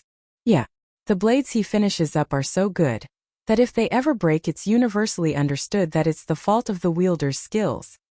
Oh, that does make me curious as somebody on the creating side. Ms. Nephrite, who followed us, saying that she was curious, asked Chartreuse. Because of their height difference, she naturally had to look up at him, making her look deliberately cute. The person in question is probably unaware of this though. Mr. Bly is the only blacksmith in Shiki. Because of his dandy voice and appearance, and because he also makes knives, he's pretty popular with the housewives. He also makes weapons and manages both sales and exports, so he's a reliable person technically. However, if he doesn't like the client or the request, he will refuse anybody, even if it's the king. He is both proud of his work and picky about it. Ooh, he reminds me of my master. Oh. From an outsider's perspective, that's not wrong. He's really a difficult person, stubborn and very much a craftsman person. But we must not forget why he had to come to Shiki. We're here. Gray, I'm sorry but please wait outside. Yes, sir. When asked, Gray took a step back and bowed. Chartreuse didn't pay him much attention, whereas Ms. Nephrite looked at him a bit wonderingly and then followed after me, as I stood in front of the door. I confirmed that the sound of iron being hammered was coming from the inside, and then knocked on the door a little loudly. Are you in, Mr. Bly? Go back. When he heard the content of the request, he rejected it without any questions. I mean, what did you think would happen if you asked a legendary blacksmith to do something for you with "I have money" and a condescending attitude? Chartreuse might be unsociable and awkward, but can't he do anything about his conversation skills? Though, if not for the main character of the Ring of Fire, Ms. Nephrite, he would have lived an isolated life. Please. I must become stronger. For that, your weapon is essential. I'm not going to say something cliché like a good swordsman isn't picky about a weapon, no matter how talented you are. If your weapon is subpar, you will always be third-rate. I kind of get it. Even in my previous life, there were many things that didn't work out well when I didn't take care of my tools. On the other hand, if you have a good weapon but your skills are inferior, it'll be like casting pearls before swine. I'd like to ask you too. His sword broke when Char was protecting us. That doesn't concern me. Why should I listen to this weakling brat I just met? After saying so, Mr. Bly turned around and returned to working on hammering the iron. From the looks of it, he won't budge if something doesn't happen. To be honest, I personally would rather if Chartreuse doesn't negotiate for a new weapon himself. It's because I want to make him owe me by offering him timely help and get him a new weapon once the negotiation fails. Chartreuse is the type of the person to honor the obligation of the favor. I want to use his sense of obligation to make it difficult for him to interfere with anything related to Lady Violet while he's in Shiki. I'm sorry, but I'm not going to make my move yet. Even though Chartreuse is a noble and he's dealing with a commoner, he won't do anything like cutting him down for offending him. Alright, then I'll strip. Why would you do that? What? If Char is stripping, I'll take off my clothes too. Why does it come to that? Calm down, you two. Wait, those guys are really trying to take off their uniforms. I was thinking of waiting and watching until they gave up to some extent, but I grabbed the hands of the two people who were trying to take off their clothes from behind and stopped them from getting naked. Please calm down, Sir Chartreuse, Ms. Nephrite. Why are you trying to take off your clothes? Let me go, Baron. I can't stand being called a weakling, so I was going to prove that I'm not weak by showing off my strength with my body. This damn muscle man that's pretending to be a composed man. You couldn't stand it so much that you even changed the way you address yourself? That's no reason to strip. I'm also asking for a favor, so I thought I couldn't let Char embarrass himself alone. I think Sir Chartreuse would be more embarrassed if you took off your clothes because of that. Really? Really? What a dramatic person to actually try to take her clothes off. She looked like she'd even take off her underwear and stay with a naked upper body. Besides, it seems that Chartreuse didn't notice it while he was stripping, but he was grateful for me for noticing and stopping Ms. Nephrite from stripping with him. Seeing you brats naked wouldn't make me happy at all. If you want me to acknowledge you, you better go and hunt down a brank monster by yourself. Or you can train your weakling body. If you do that, I'll finish up the weapon I forged and give it to you. Who? So you're saying that you won't acknowledge me no matter what? Fine. Then I'll keep coming back until you acknowledge me and retract your words. Wait, what are you saying? Char. What are you going to do about the school? I'll submit a leave of absence. I'm sorry, Nephrite. I also have things I can't compromise on. Char. Don't you char him. I wish you didn't look at him with that boys will be boys expression. You'll be causing me a lot of problems if you decide to stay here on your own. What should I do? To be honest, I was just thinking about whether or not to make him owe me, but at this rate, this guy might really stay in Shiki. If that happens, Lady Violet's mental state will continue to worsen. I gestured to the two of them to leave things to me, then took a step forward and called out to Mr. Bly. Mr. Bly. What is it, CLO? I won't compromise on this, even if it's a request from the Lord. I understand that much. This person won't do a job he doesn't like, even if it's a request by a nobleman or the king himself. And he also knows that he's skilled enough that his selfishness will be forgiven. But let's put some conditions on it. Conditions? Yes, beneficial conditions for you. What on earth are you talking about? I clapped twice loudly with 3 pairs of eyes on me. Then, with that as a signal, the door to the smithy opened. The person who I had waiting outside came in. Isn't this my sweet angel? Huh. Yes, it was Gray. Chartreuse and Nephrite were shocked by Mr. Bly's incomprehensible words that were different from his previous craftsmanlike demeanor. Good morning, Sir Bly. You have been working from early in the morning today as well. No, thank you for coming to this stuffy place this early in the morning, Gray. What are you up to today? Mr. Bly put down his tools and approached Gray with a confused but happy expression. I gestured to the confused Chartreuse and Ms. Nephrite with my arm to back away and watch the unfolding show. Yes, I have heard that Lord Chartreuse, the former schoolmate of my new master Lady Violet, would be acquiring a new weapon, so I came as Lord Cielo's companion. Is that so? Did you hear our conversation by chance? No, I was told by Lord Cielo to wait outside, so I couldn't hear anything due to the sound of the iron being hammered. Was there a problem? Nope, nothing. Nothing at all. Mr. Bly was relieved by Gray's words while Gray had a questioning look on his face. Sorry, Gray. Please forgive me for using you. Hey, Gray, if I remember right, you were supposed to help the students of Azalea Academy with their investigation today. Yes, that's what I had planned. Actually, it looks like Mr. Bly needs some help to finish up Sir Chartreuse's weapon. Wah! Not only Mr. Bly, but also Chartreuse and Ms. Nephrite looked at me, wondering what the hell I was talking about. Alright, I knew in advance that Mr. Bly had some free time to work with, and I know that things can work out with just finishing, so it's fine. In other words, I should help Mr. Bly and not the investigation. Yeah, can I leave it to you? Also, we'll be investigating until 3 p.m., so can you stay with Mr. Bly until then? If you're done with finishing up Sir Chartreuse's weapon, you can have tea with him until it's time or have lunch with him. You don't have any other work to do after all. Oh. Mr. Bly caught my drift from my words and his eyes filled up with motivation. It was as if his craftsmanship spirit was ignited. It's a nasty fire. I understand, but is that okay? I doubt I would be of any use to the blacksmith.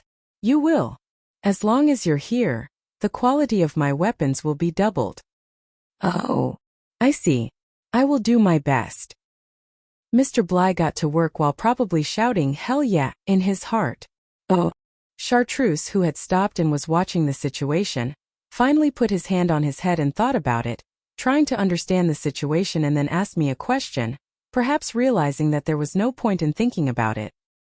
So looking at him, will my sword be fine? It'll be fine. He won't slack off and he'll try to look good in front of Gray. But the way that blacksmith is acting. Didn't I say that he was a difficult person? Did you mean it in that sense? Yes, I did. Mr. Bly didn't come to Shiki for a craftsmanlike reason, like being tired of troublesome human relationships that stopped him from making weapons he liked or leaving the Empire to do nothing but make weapons in the countryside. He's in Shiki because he was kicked out of the Empire for liking shotas, young boys. He's a no-touch Shotokan, has a hands-off policy. He's somebody who's happy to look at them and drink tea with them. This legendary blacksmith is quite unique. Miss Nephrite was desperately trying to describe Mr. Bly in a roundabout way. Chapter 36, something like that. Wow, amazing. I can tell by a single glance that each knife is different. Are you interested in things like these, Lady Nephrite? Yeah, it's fun to look at things like this after all. Also, can you please stop calling me Lady Nephrite? How may I address you? You can call me just by my name or a more familiar title maybe, like Miss Nephrite or simply Neffy. I understand it, Miss Lady Neffy. Yeah, you didn't really understand it. There was still time until the investigation began, so Miss Nephrite was taking another look at the weapons and the cutlery, like knives, used in everyday life, that were made by Mr. Bly while talking with Gray. As someone who can use alchemy, in other words, as someone who's on the side of creating, she seems to be interested in the culmination of such techniques. Come to think of it, I wonder how skilled she is at alchemy magic. It's a little difficult to judge, because her skills differ depending on the route. Right now, she might not be as good as her master, but she should be at the level when she's starting to attract attention. Baron, the blacksmith is preoccupied with your secretary, and Nephrite also seems to be involved in the conversation, so there's something I want to say to you. Something you want to say. Yeah. That must have been his biggest effort at describing the current situation in a roundabout way. After confirming that the three a little further away couldn't hear us, he urged me to go outside. I had a feeling that it would be a hassle, but I gave a small nod and quietly went outside. Neither of the three people seemed to have noticed us. After I went outside and closed the door, Chartreuse turned to face me with his usual sour expression, showing no signs of the previous agitation. Baron, I would like to think that you are a good person, based on your behavior yesterday, and the fact that you negotiated weapons for me. Thank you very much. Would like to think means that he doesn't think so. Long story short, we just met so he can't judge my character. But he'd like to believe that I'm a good person. Either way, couldn't he have chosen a better way to say it? That's why I find it unforgivable that you have been bewitched by that woman. I see. I fully understand what Chartreuse is trying to say. In other words, it's something like this, right? Violet Valentine. Do not let her inside your heart. She will only bring you ruin. Okay, he's picking a fight with me. It'll cost you a lot, you bastard. Why do you think so, Sir Chartreuse? As I interacted with him with nothing but a smile, Chartreuse didn't let it show on his face, but he put his hand on the handle of the sword that hung from his waist and gripped it tightly with anger. As if he was remembering something in his past that he couldn't forgive. Her actions are too flagrant. Since you are married to a woman from the ducal family who is engaged to His Highness, you must be aware of her circumstances. To some extent. But I'm sure you don't know the details. She's a cancer that was infecting His Highness. He didn't mention the specifics of her actions, but Chartreuse briefly recited Lady Violet's deeds. I don't intend to say that somebody who's aiming to become a knight shouldn't be gossiping behind somebody's back, but he probably hates Lady Violet enough to talk like this. There are several reasons why one person can hate another. For example, their trust was betrayed. They were harassed. It was the last straw that broke the camel's back. It had to do with their aesthetic values, physiological dislike. Or somebody they liked was insulted. Thank you for your consideration, Sir Chartreuse. However, like I mentioned yesterday, I am quite fond of Lady Violet. Are you saying that you were telling the truth yesterday? Yes. Even though you know about that woman's past, you still accept her? I don't necessarily have a clean past either. In fact, I am the one who's worried whether she'll accept me or not. At my words, Chartreuse looked at me in disbelief, or rather, he looked at me with pity you would have for somebody ignorant. Unfortunately, there is no reason why he should be looking at me like that. No, but I guess I don't mind if he feels sorry for me when the idiot squad from Shiki causes damage in the outside world. Why? Pardon. You must have a reason to think so. Why do you like that woman? Why? Why, at the beginning, even though I got married suddenly, I didn't have a good image of marriage due to my previous life and my current parents, so I admit that I went with the tide for a bit. And it's also true that I wasn't looking at Lady Violet properly. What should I do? I don't know what to do anymore. But it's also true that when I saw that expression on her face, I didn't want to leave her alone. There was also a time when I noticed small goodness in her that I hadn't noticed before. That should have been enough for a trigger. I have no intentions of telling you. I'm not mature enough to tell a person who hates her all the reasons why I love her. That's why I clearly showed my hostility towards Chartreuse. I can understand that he's warning me out of courtesy, and because he's worried that I don't know anything. I also know that despite his clumsiness, his hate towards evil isn't a lie. However, even if he can't forgive what Lady Violet has done in the past, she's still an important person to me now. I cannot concede on that. Oh, here you are. I panicked because you two suddenly disappeared. Before Chartreuse could say anything back, Ms. Nephrite, who had finished looking at the items, appeared from the smithy and interrupted our conversation. Perhaps thinking that we shouldn't talk about this in front of Ms. Nephrite, Chartreuse didn't pursue the matter further and turned his back to me. Did anything happen? No, nothing. Ms. Nephrite seemed to have some doubts, but she didn't pursue it any further, instead looking at us alternatively with an anxious expression on her face. I thought that I shouldn't stay here any longer and was about to urge them to return to the church, when Ms. Nephrite spoke to me. Oh yes, Lord Hartfield about yesterday. Sorry. Can I meet Vi? Chaiti, I forgot about that. What should I do? Chartreuse has obviously not forgiven Ms. Violet, and he's hostile towards her. Probably the same goes for Ash too. If Lady Violet and Ms. Nephrite were to meet under such circumstances, the other two would likely come along as bodyguards and they won't even try to hide their hostility. Chartreuse even reacted to those words without turning back towards me. Besides, I'd like to avoid letting them meet even unknown. I can't even imagine what kind of situation it'll end up as. At the moment, Lady Violet is attending to her duties. Meeting her would be difficult. So, as the last resort, I'll tell her that meeting Lady Violet would be difficult. I know that Ms. Nephrite wouldn't give up just because of that, but... Oh, that thing I see at the end of my vision is... I understand that I'm asking for the impossible, but I want to meet her during this investigation. Is there really no chance I could meet her? It's impossible today at the very least. Today she is scheduled to patrol from the sky. What? No, don't make weird excuses, please. She can't fly in the sky unless she's on airship or riding a monster. After I said that, my target approached us, so I decided to take the opportunity and introduce her. It looks like she's here to deliver new materials to Ms. Bly.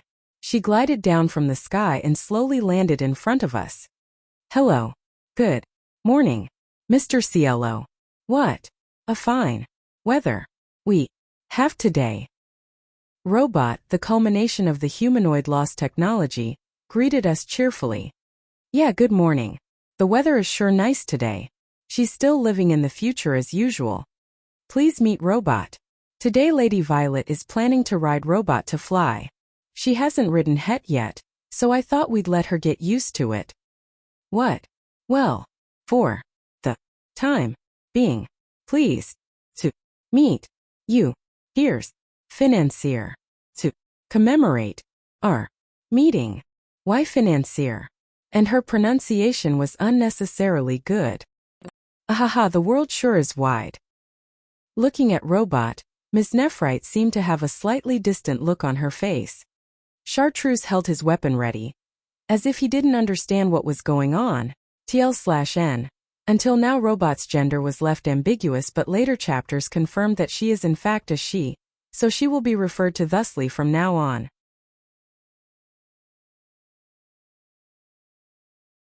Chapter 37. Until they try to get used to it. 1/2.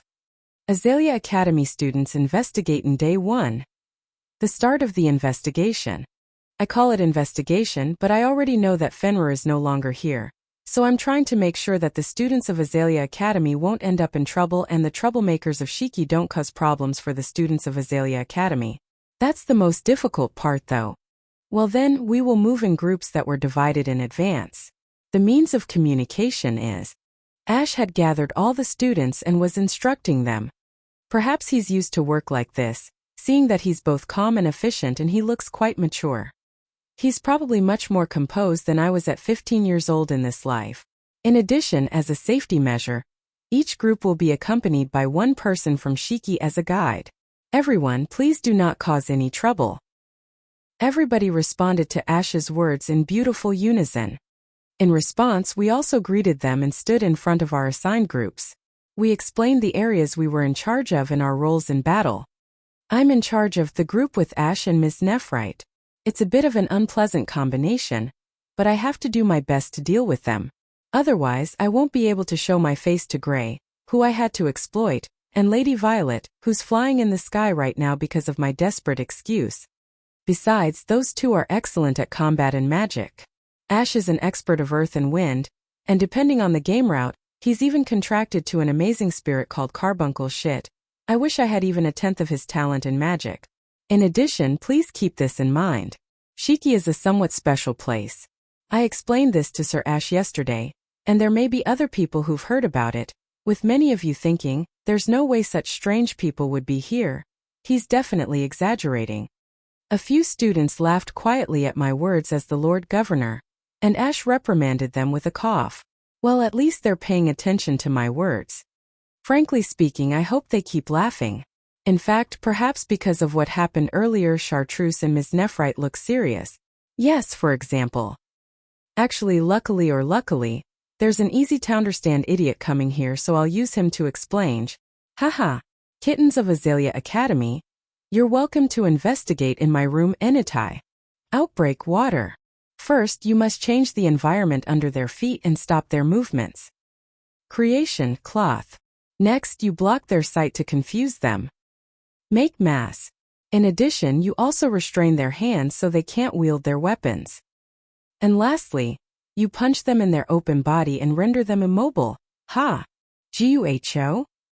Cyan, the father, Mr. Green, and I worked together in turns to neutralize Khaki.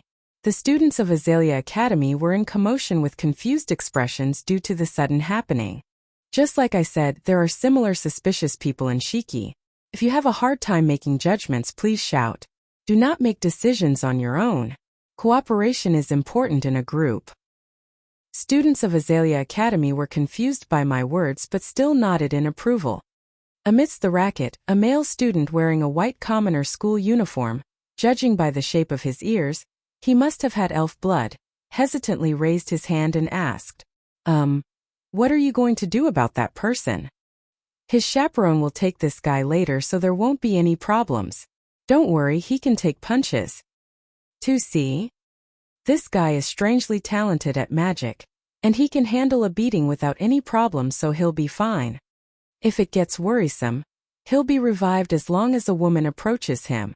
By chaperone, do you mean his family? Nope, not really. Status-wise, this person is technically from a marquee family, so it's probably somebody like his guard. Everybody was surprised by Cyan's addition to a certain student's question, and the investigation in Shiki began. Is this hot spring? Yes, it's sprung up lately. You can go in, but please be careful, since the maintenance is not complete yet. Since the hot spring was included in the area of investigation, I decided that we'd stop by for a little explanation. It's because it would be bad if they came here carelessly and got in trouble. Lord Hartfield, there's a man drowning in the hot spring. What did you say? Who in the world? Then Ms. Nephrite noticed a person who we couldn't see, most likely due to the steam. She immediately rushed towards the person while talking, and I followed after her. As I approached, I saw a figure drowning in the hot spring face down. Oh, there we go. Helping out Ms. Nephrite, who was desperately trying to awaken the man, I grabbed this dark-skinned man who was 1.75 meters tall, holding a long sword as big as himself by his arm, and lifted him up with one arm. It's fine, he's just sleeping. Oh, you're right. I can hear his breathing, even though he's still wearing clothes. This boy sleeps a lot. Hey, wake up, Brown. You'll catch a cold if you stay in wet clothes. And then I'm not sleeping you. This guy has a lot of courage as usual. Considering his age, it's not strange if he sleeps for a long time, but I wish he slept in a way that didn't make other people worry. He's sleeping just like a small child. Fufu so cute. However, he is older than us. If he keeps acting like this, he will cause trouble for other people, and if he's an adult, he should exercise some self-restraint. Ms. Nephrite smiled at Brown's sleeping face and Ash frowned. I wonder if he's jealous that the girl he likes smiled at somebody else and called him cute, but I feel like it's slightly from jealousy. Is he simply criticizing this situation? Oh, but I should probably add a follow-up just in case. This child isn't an adult. This boy is 7 years old. He just looks like an adult. What? Brown 7 years old. Even Mr. Bly is conflicted whether to classify him as a shota or an adult. Coo. That's right, grow more. Good, very good. Grow healthily, coo. Those kids will be happy too. I was told that somebody very clearly suspicious was lurking around, so I went to check it secretly, and sure enough, a suspicious man was there. You can even say that people who would look at his appearance and actions and think that it wasn't suspicious would be weirder themselves. Please look, Baron Hartfield. There's a chance that he's the one who brought the Fenrir in question. We should follow him and investigate. Yeah, it's fine. He's a black magician who falls into the good category even within Shiki citizens. He's growing mushrooms. Is it magic mushrooms? No, just shiitake. Is that code for something? No, it's really just shiitake. Kids find the shiitake mushrooms he grows very delicious, so it's popular among the children of Shiki. Moreover, he even came up with a way to harvest them all year round, so he's a big help. I'm really grateful that he's sharing with us. Once we went back to Shiki to eat lunch, Ash, who had gone to the bathroom, came back in a hurry. Ms. Nephrite, I think she ate a poisonous plant. Could you please give her an antidote? Of course. Show me her symptoms. I'll prepare it right away. What did you say? Whose? Hearing Ash's words, not just Ms. Nephrite, but also the students around rushed towards him worriedly. I checked the girl Ash brought in a princess carry. Oh. It's hurting me. Baron Hartfield. How could you punch a girl in the stomach? **** shit. What are you doing? Good lord. Just as it was getting to the good part, the poison was finally spreading through my body and making me numb. My body demands to be numbed. What? All the people around her were put off by the girl that was coughing out poisonous herbs.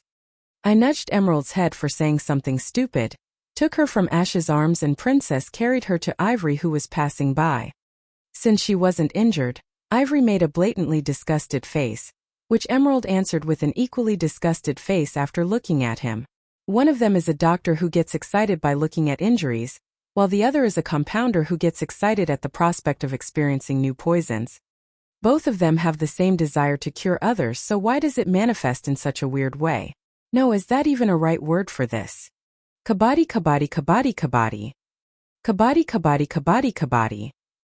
I was desperately blocking Ms. Nephrite, who was trying to sneak out during the noon so she wouldn't go to Lady Violet. I expected nothing less from her. This athletic ability can't be underestimated. Ash, what are those two doing? I don't know. By the time I came, they were already doing this incomprehensible dance. Fuhahaha. Oh, the great apple gates. Is your ether light going fine? If you so wish, I will not hesitate to use Ugly Destiny as the great formula user. I'm sorry, what is she saying? This one is a bit difficult. Though judging from this situation. Fuhahaha. Students who attend the school built by our great ancestors. Is the investigation to reduce the unrest among the people going smoothly? If you need, I, who can use many different types of magic, can use my newly developed detection magic to help you. I am surprised you could catch all that. I'm used to it, but also I can understand her because it reminds me of my dark past. No, but Apricot's severity is much worse than how I was though. Even I wasn't this bad. Then one day, Ash asked me with a smiling yet a tired expression, "Please forgive me for my rudeness, but, Baron Hartfield, do you always deal with those people?" Well, yes. I see. Honestly, I'm not happy about that sympathetic look. Author's note. Emerald. Green's compounder daughter. 13 years old. Her latest worry is that she has built up tolerance against poison and it doesn't make her body go numb anymore.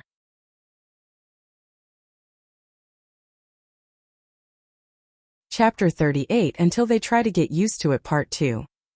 During the investigation conducted in the afternoon, we rooted out the monsters in the vicinity and had the students fight them to practice team combat.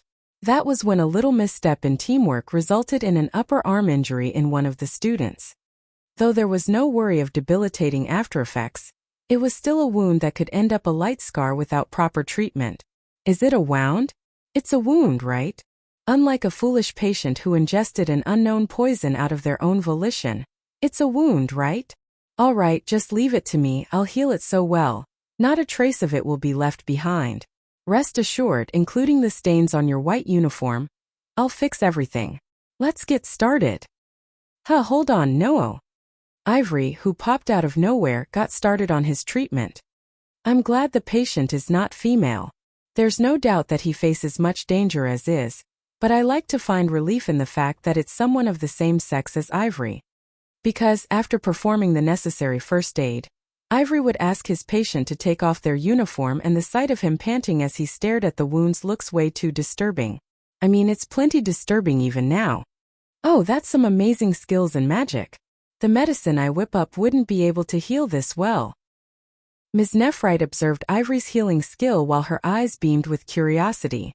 The student receiving the treatment was without a jacket, and though he still had his shirt on, being ogled by a female student made him hang his head down in embarrassment.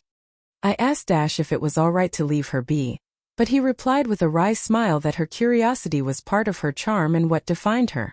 Makes sense.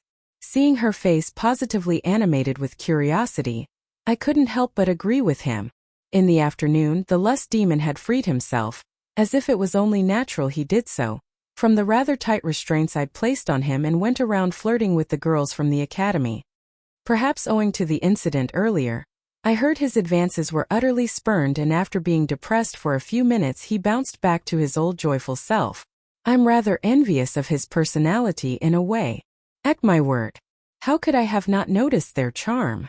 So how about it, we don't need to court each other, but what do you think of a relationship that starts and ends with our bodies? I feel flattered, but forgive me. He then tried putting the moves on Ms. Nephrite, but was obviously turned down. Kaki lamented on the rejections, laughed it off, and asked them to seek him out should they change their minds. If only Lady Violet could switch gears as fast as him. No, I'd better stop with that thought. I don't think I'd like such a Lady Violet. Ahaha. I wonder if someone like that coming on to you is what it means to be popular. I've never had anyone flirt with me that ardently. It made me really nervous.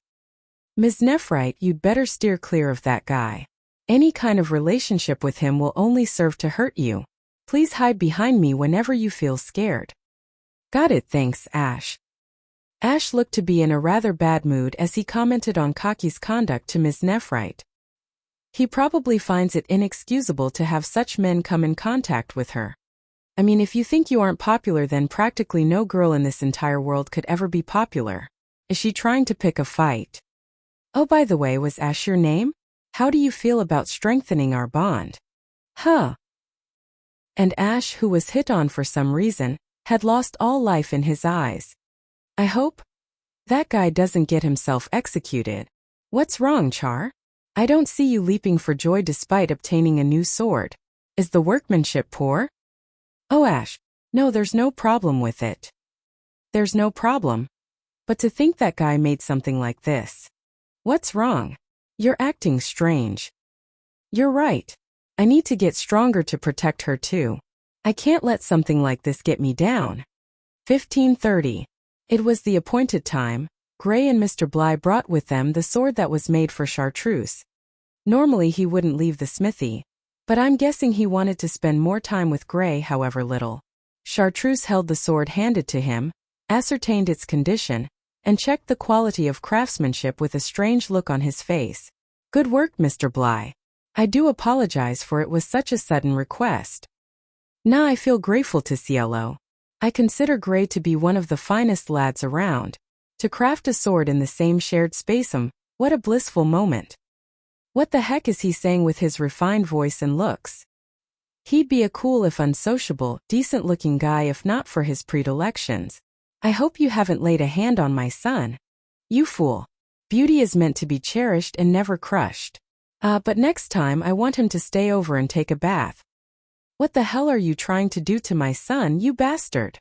I thought I'd use the bathwater to forge a sword and make it a family heirloom. Alright, I've decided. I have to warn Gray to never use the bath in Mr. Bly's home no matter the circumstance. He may not lay a hand, but he's still too much of a degenerate. That's the reason he was kicked out of the capital with, for heaven's sake, just go somewhere out of sight and make weapons. There's no connection between this and that. None whatsoever. What is it, Char? Why are you shaking with such a conflicted look on your face? Something wrong. The investigations had wrapped up earlier on the first day, and everyone was free to do what they wanted. So some went sightseeing around Shiki or got started on their report. That was when I came across a male student in agony resting his head on the wall of a building. Judging from his uniform, he appeared to be a noble. The one in charge of my group today is a nun called Cyan. A boy from the group Cyan was responsible for. If my memory serves me, this kid gave off the impression of being somewhat meek for a noble. The kid looked more timid and likely to be henpecked, rather than gentle towards girls. Perhaps Cyan let loose in the absence of the priest and he was terribly taken aback. She could certainly be considered beautiful judging by looks alone, so maybe he had fallen for her at first sight and the illusion had shattered later. I am aware. I know that people of cloth are not allowed to wear undergarments. Yeah. But the nuns normally refrain from showing skin and it's considered impertinent to view them sexually. And yet, why does her skirt have such a big slit? That's because Cyan prefers hand-to-hand combat over magic. She altered her skirt to make it easier to fight when necessary. It would still make sense to at least wear something underneath when you're thinking of fighting, like leggings or shorts or tights. There, calm down, kid. Her thighs that peek through the slit in her garb, the outline of her buttocks, and her crotch that's almost visible. Shit, if she were to wear something snug, then that might be amazing in its own way. Cyan made a certain boy's mind explode. Stay strong, kid. Sexual worries are a part of life. It's probably hard to talk about this with fellow students of your own age, so if you don't mind, I'll lend you an ear. Okay, but if she stuck to her style, put on some heels and stepped on me and I looked up from down below. Stop right there, kid. I can't let you go past that point. I learned of this later. There is a group of students enrolled at the Azalea Academy, who are said to possess a certain strange sense of composure. They are said to be terribly unperturbed even in the face of perverts and criminals who make their appearance when spring is in the air.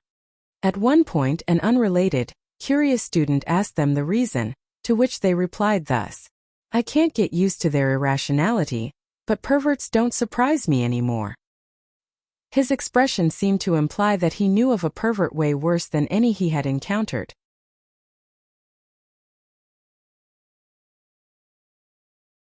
Chapter 39 In the Sky. I am flying through the sky. It's not a metaphor. My body is actually soaring through the sky. The wind is stimulating my skin as if caressing it. Trying not to be thrown off, I put more force into my arms than usual. How did things end up this way? A robot.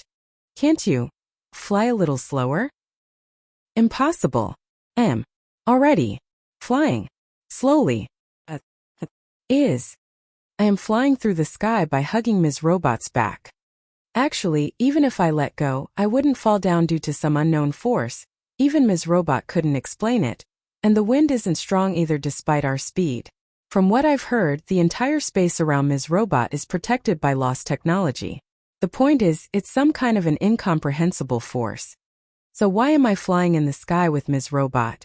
The reason is a sudden event that happened several hours ago. Having finished my work before the students of the academy arrived, I was sorting out the materials and cleaning at the mansion when Ms. Robot suddenly appeared from the sky and... Alright, let's go flying together. Saying so, she took me with her. When I asked her what was going on, she told me that I was the only one who hadn't flown with her before, so she had come to invite me. Furthermore, there was a chance that a certain student could come to see me, and in order to fool them, Lord CLO told them that I was patrolling with Ms. Rebbit. In that case, we have no actual reason to go flying, right? Is what I thought, but I also wanted to experience flying in the sky, so I accepted her invitation. Everything was fine up until this point. Ms. Robot glided through the sky rather relentlessly.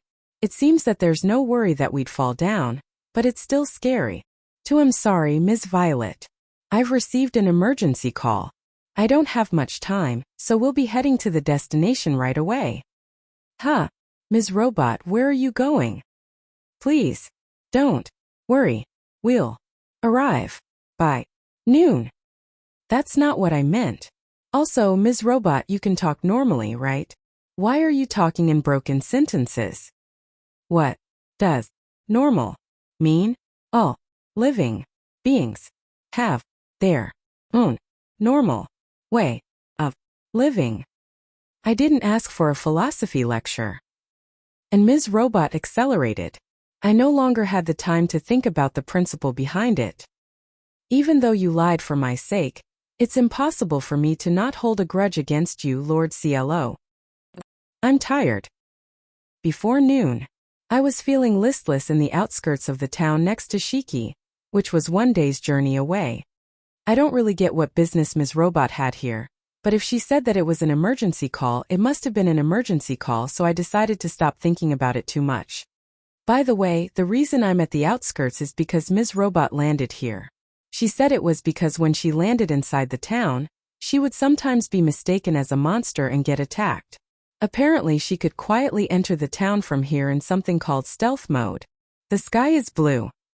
There were students of the academy in this town too, and since I wanted to avoid meeting them, I decided to not enter the town, so I was just staring blankly at the sky. I was in that blue sky. I thought calmly, but to be honest, I didn't want to experience it that much. I might start enjoying it if I experience it many times, but I don't want to do it for a while. I wonder if we'll fly again on our way back. Phew. I sighed quietly and stretched my body as much as I could. It's something I usually never did because I was worried about the watching eyes. But in this fine weather, as I hear the hustle and bustle from the town and listen to the chirping of the birds, it made me want to relax a little. I don't have to worry about the time or evaluation, and more than anything, I don't have to worry about people looking at me. Just a few months ago, I would have been putting up front even if nobody was looking at me. No need to fight alone, huh? I have no intention of becoming depraved. I'm also not trying to pretend that the past mistakes never happened. But even if I have enemies, I also have allies. Instead of thinking about using them, I started thinking about how I didn't want to lose them. I'm happy about this change in my mindset. Did you think that anybody would be on your side now? Really? I hate my weakness. Seems like it'll take me more time to get over my emotional wounds. But I have to treasure the present and face forward. Not as someone who's dependent as a way of escapism, or resigned as a compromise, but as myself who lives in the present. Rather, if I think about it well, this is the result of me saying that I'd be heartbroken if I met Ash and Chartreuse. Lord CLO accepted it with a smile, but there's a limit to how pathetic I can be. Right now I can even meet them and stop it. Memories of being indirectly beaten to a pulp by the two of them during the duel flash back to my mind. In the end, I was defeated by His Highness and that girl, and was showered with ridiculing gazes from both students and teachers in the duel arena. Ugh. I feel nauseous. Are you okay? Ooh, it's you, Ms. Robot? I'm fine. Are you motion sick from writing me? No, I'm not. I just spoiled my mood by remembering the past. That's not good. Yeah, it's not good. But I wonder if Ms. Robot's emergency matter ended. If it did, I'll ask her if we can return slower this time. We might be late for lunch, but I'll probably feel like throwing up even if I ate anything. Ms. Violet. What's wrong? After taking a good look at me and seeming as if she wanted to ask me something, Ms. Robot.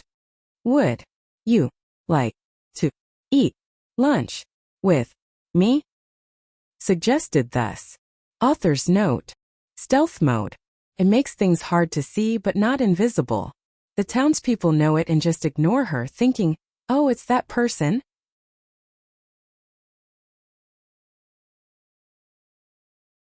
Chapter 40. Bad premonitions tend to end being true. We were sitting on the perfect-sized rock and eating lunch under the blue sky. This packed lunch seems to be handmade by Ms. Robot, and she seemingly prepared it so we could eat it together after flying in the sky. I'm trying to not worry about where she took it out from or where the drinks are coming from. I feel like I'll lose if I do. Ah, this is delicious. Thank you very much. The packed lunch that Ms. Robot made was delicious. There were many dishes made by using vegetables and pork that I'd become able to eat recently. They had been drained of excessive moisture and seasoned with the possibility that the taste would change over time in mind, making them suitable for a packed lunch. Actually, I wonder if Ms. Robot made this lunch in her current state? She held the knife, did the preparations, and grilled the meat. No, halfway through I can only imagine her yelling, "Ha!" as everything is instantly done in a strange way using incomprehensible power. There are a lot of capable cooks in Shiki. No, maybe this is the norm? Recently I've become used to cooking, but I've only gotten used to the act of cooking, and what I make is still far from being delicious. Lord CLO and Gray eat it happily though. When I look at their faces I feel happy, but I also feel a little guilty. Partly because I have always been taught that cooking is not something nobles do. I have always been against the nobles' cooking, and I took it out hard on her, who was loved not only by His Highness, but also Ash and Chartreuse, the girl who made packed lunches for them. As expected, it pains me to find joy in the action that I had denied before out of jealousy. What is normal? Ms. Robot. I don't know if she found my words or my current state curious, but Ms. Robot stopped eating, a distant expression on her face. Actually, I thought this yesterday too, but how does she eat? Violet. Do you like CLO? Cough. Water. That was a close call. I almost spat out whatever I was eating. What is she saying out of nowhere? Like hike, spike, fright? Lord CLO's life is full of fright? No, I know that she meant something else. If you ask me whether or not I like Lord CLO, and if you mean if I like or dislike him as a person, the current me would say that I like him. He's kind to me, accepts me and treats me with care, and I want to become his strength. But I don't know if this is because I like him as a man. And the like Ms. Robot is asking about in this case is probably that kind. But why would she bring it up out of nowhere? Don't tell me. Ms. Robot, cheating is wrong. You got me wrong. I was wrong. I guess Ms. Robot didn't ask me this because she likes Lord CLO then. Amber has said before that cheating is exciting exactly because it's a taboo, so I was a little worried. I'm a little relieved, but it also makes me feel a bit complicated. I don't know why I feel either of those emotions though. In any case, if this means that she won't take Lord CLO from me, I'll answer honestly. I think I like Lord CLO. You think? Lord CLO said that he wanted to love everything about me. However, I'm an immoral woman. I'm still hesitating whether it's okay for me to fall in love like this. Immoral. Ms. Robot looked up a little, taking a thinking posture, as if trying to understand the meaning of my words. Why do you think so? Even if you ask me why, I'll have to tell you a long story about what happened before I came to Shiki. Is that fine? I was the one who asked. So, is fine. I see. I had someone I liked. I told Ms. Robot about my past. I told her that there was a man I'd promised to marry in the future, and that I loved and revered that person from the bottom of my heart. Oh, I had spent most of my life working to improve myself for the sake of that person, devoting myself to him. However, after entering the academy, that person started to pay attention to another woman and I became jealous of her. Riddled with anxiety due to his change, I gave him a warning, but that was nothing but me forcing my ideals on him. Unable to see my surroundings, I challenged that woman to a duel, but I had no allies. I was alone. None of the students who had been buttering me up nor the male students I had some connections with even thought of helping me. They all clearly wished to see me fall. And finally, that person told me that he had never loved me. As I was talking, I became more and more depressed. Lord CLO told me that if I wanted to run away I was free to do so, and that he wanted to fall in love with me with everything included. Yesterday he also said that sometimes it's okay to forget things I don't like, but as I confirmed the reality again, I really am an immoral and pathetic woman. I feel nauseous again. Why do you think that you are immoral? From that? Isn't it obvious? There was someone I liked before Lord CLO. Despite that, I couldn't completely forget my feelings, and now I'm married to Lord CLO. To change my feelings after entrusting my heart to another man, it makes me nothing but an immoral woman. Aren't you too thick-headed? Huh? Ms. Robot suddenly started speaking fluently? Or rather, what's with that exasperated gesture? She sighed as if to say, wow, this girl really doesn't get it. What is she getting at? No, it's not as thick as yours. Just from its shape, it's quite thick. I meant differently. Then what did she mean?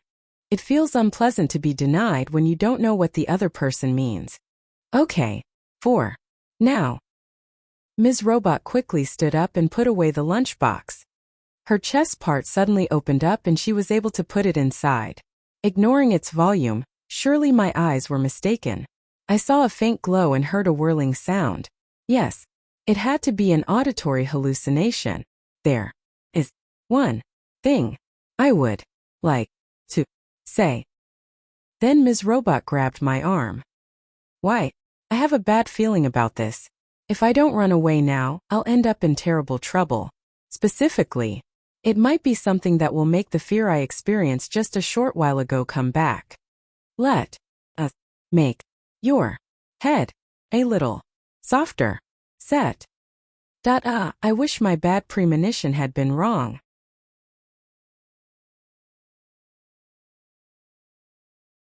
Chapter 41 Blurg. Let's go even higher and set a new record. Oh! They soared through the skies at a dizzying speed. Apparently it wasn't a lie. When she said we were traversing at a relaxed pace earlier, I did wish for it to be true if possible. Though I could feel us coursing at high speed, there was no undue strain on my body. That said, it feels really scary to travel at this near illusionary high speed. I'm picking up enemy signals. Hold on tight, Violet. What do you mean hold on tight? I'm already holding on for dear life. I know that I won't fall, but I can't bring myself to loosen my grip. Besides, what enemy? Wyvern. Wyvern. It's a B-class monster that makes its home in the skies or mountains in sparsely populated areas. The whirlwind created by a flap of its wings can level buildings. The fire it breathes is potent enough to scorch a fully armored adventurer. It's a monster whose talons can shred the arms of a human as if they were paper. Such a fearsome monster spotted us and swooped in to attack us. You're one of the weakest among the class. Don't even think you can defeat the new and improved me. Ms. Robot didn't seem in the least flustered. On the contrary, I could feel her maintain her composure as she extended her right arm towards the wyvern. Her arm let out consecutive shrill sounds and started flashing red. How do I put this? The wyvern looked pitiful as one would moments before being swallowed whole by a dragon. Maximum cluster cannon fire. Something shot out. Phew. Takes a couple of days to charge to shot in. Frankly, I wasn't even sure how to get to work. Is much too powerful. So, don't use on the surface. Never use that on ground. A shockwave as big as the wyvern quite literally swallowed it whole and vanished into thin air. This person? Isn't she a little too strong? There. The nuisance is gone. Nuisance, you say? A wyvern of that size would need a whole platoon of soldiers to take down. Any adventurer capable of hunting it alone would gain instant fame, but apparently Ms. Robot wasn't the least interested. More importantly, what did she mean by nuisance? The sky looked stunning. A blue blanket that stretched seemingly endlessly. Despite how high up we were or how fast we were going, I wasn't afraid, and the vast expanse of the sky with nary a soul around strangely made me feel like I wasn't all alone in the world. Looking down, the academy I once attended and the city that was once my home looked so small in the distance. Seriously, they looked tiny. Violet, the definition of normal is very subjective. Cielo must have told you. I'm sure that he wishes to embrace all of you. Rather than wondering how she knew about that, I felt like she simply knew Cielo well enough to understand that he would say something like that. Is it because of the difference in how long we've both known Cielo? It makes me feel just a bit frustrated. He did. And that's exactly why I'm in a limbo. Does someone with a shameful past like me have the right to fall in love or be loved? Am I simply not taking advantage of Lord Cielo's kindness? Can't you try to accept yourself as you are?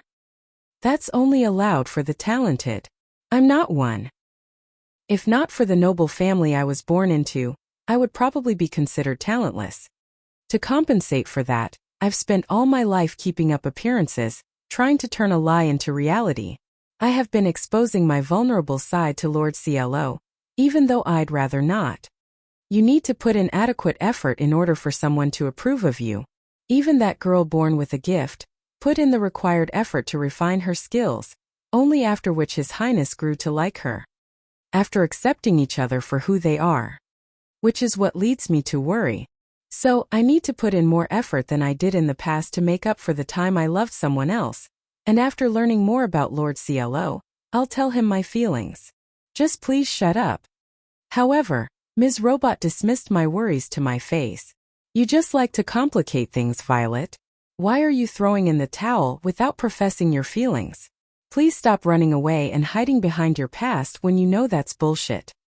That's just highfalutin. Saying things like escape your past, treasure your happy memories and look to the future. And what's so wrong with that? Ms. Robot continued to speak at length as if I wasn't permitted to chime in. Her words gave me a clear view of her sense of self, which made me a little envious. Unlike those that never attempt anything but simply throw ideals around, while they grumble and moan when things don't go their way by blaming the absurdity of the world or the people around them, you try to attain a better version of yourself. Then carried on Ms. Robot. Cielo told you that he wants to love and embrace all you, including your past. If he didn't mean it, he wouldn't order a ring for you, shield you from people you find uncomfortable to be around, or throw a party for you. Even though such happiness is rather rare, you're still trying to run away from it when it's right in front of you. Just what more are you looking for? Ms. Robot declared that it wasn't the kind of happiness that can only be attained by sacrificing someone. That it wasn't the kind of happiness one feels upon taking another's life, or the elusive kind induced by drugs, or the happiness gained by intruding on another's life and robbing them of theirs. That it's something you only need to reach out to obtain. So why not say it out loud? That you will do as you please and be happy. That the past with them is just that and nothing more. That they should regret casting you aside, if anything. She uttered that I should declare that I have the right to be happy without worrying about what others may think. Now here where nobody and nothing will stop you. Forget your status and spit out everything that you have piled up inside you, she said. You sure can speak your mind, Ms. Robot.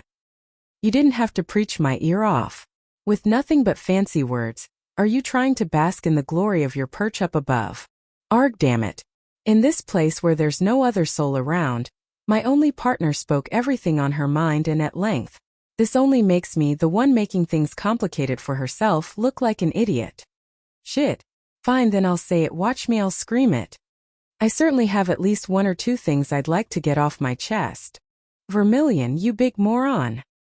I turned to the side and shouted at the top of my lungs as I had never done before. I was rather surprised at the volume I could produce. Getting obsessed with a girl like that. Despite knowing that she's deceiving Ash, Chartreuse and Ekel. That's right. Despite knowing that she doesn't maintain appropriate distance from other men, he still chose her. Can anyone blame me for being jealous of her? She has the kind of charm that made even His Highness fall for her. I'll become the kind of woman you'll regret giving up and show off my close relationship with Lord CLO. Even if you regret it then, don't expect me to ever become yours. Yeah, I'll become someone amazing. I never loved you, my ass. Did you really expect anyone to take your side now, my ass? Hate to break it to you, but I have someone who put a ring on my finger and read his vows, and surprisingly I have a son as well. I swore on the gold ring that I'd stay by Lord CLO's side. This vow is a sacred one. So I'll stay beside him and be happy. Then, I'll be able to see your speechless faces as your hopes of seeing me miserable come crumbling down. I look forward to it. However, but I really did love you back then. I was happy, and that love gave me the support I badly needed. If it wasn't for my love for you, my upbringing, all the tough lessons I had to sit through, would have messed me up even more. I don't want to deny those feelings. Even if you never loved me, I didn't lose heart and worked hard because I was doing it for you. But I'm now Lord CLO's wife, and we're only just getting to know each other. It's been 2 months since we met. It's also been 2 months since we got married. It's way too short a time to decide if someone is the person with whom you want to spend the rest of your life together, and to also know everything about them. However, everyone all together, I'll become happy with my family as Violet Hartfield. I declared in a voice that was the loudest ever. That feels good. I still have a ton of worries. Like, will Lord CLO fall in love with me? Will I be able to treat Gray like a son when he's only 4 years younger than me, and etc.? Like, I don't mind apologizing for my reckless behavior, but is there a way I could avoid apprehension, because I'd really like to punch His Highness in the face just once. However, I won't hesitate anymore. I'm going to be more assertive with Lord CLO. I've decided to fall in love and make him fall in love with me. For now, I want us to kiss already. Things veered off track last time and we didn't end up doing it. But I want our first kiss to be romantic. Come to think of it. Forgive me, Ms. Robot. Something wrong. With the lips I just associated with kissing, I suddenly remembered. Even without the sudden epiphany, I knew that I was feeling awful remembering my past just a minute ago. The lunch from earlier, coupled with sudden zigzag motion and the screaming just now, I feel like throwing up. Maximum cluster cannon. The target is most likely to die.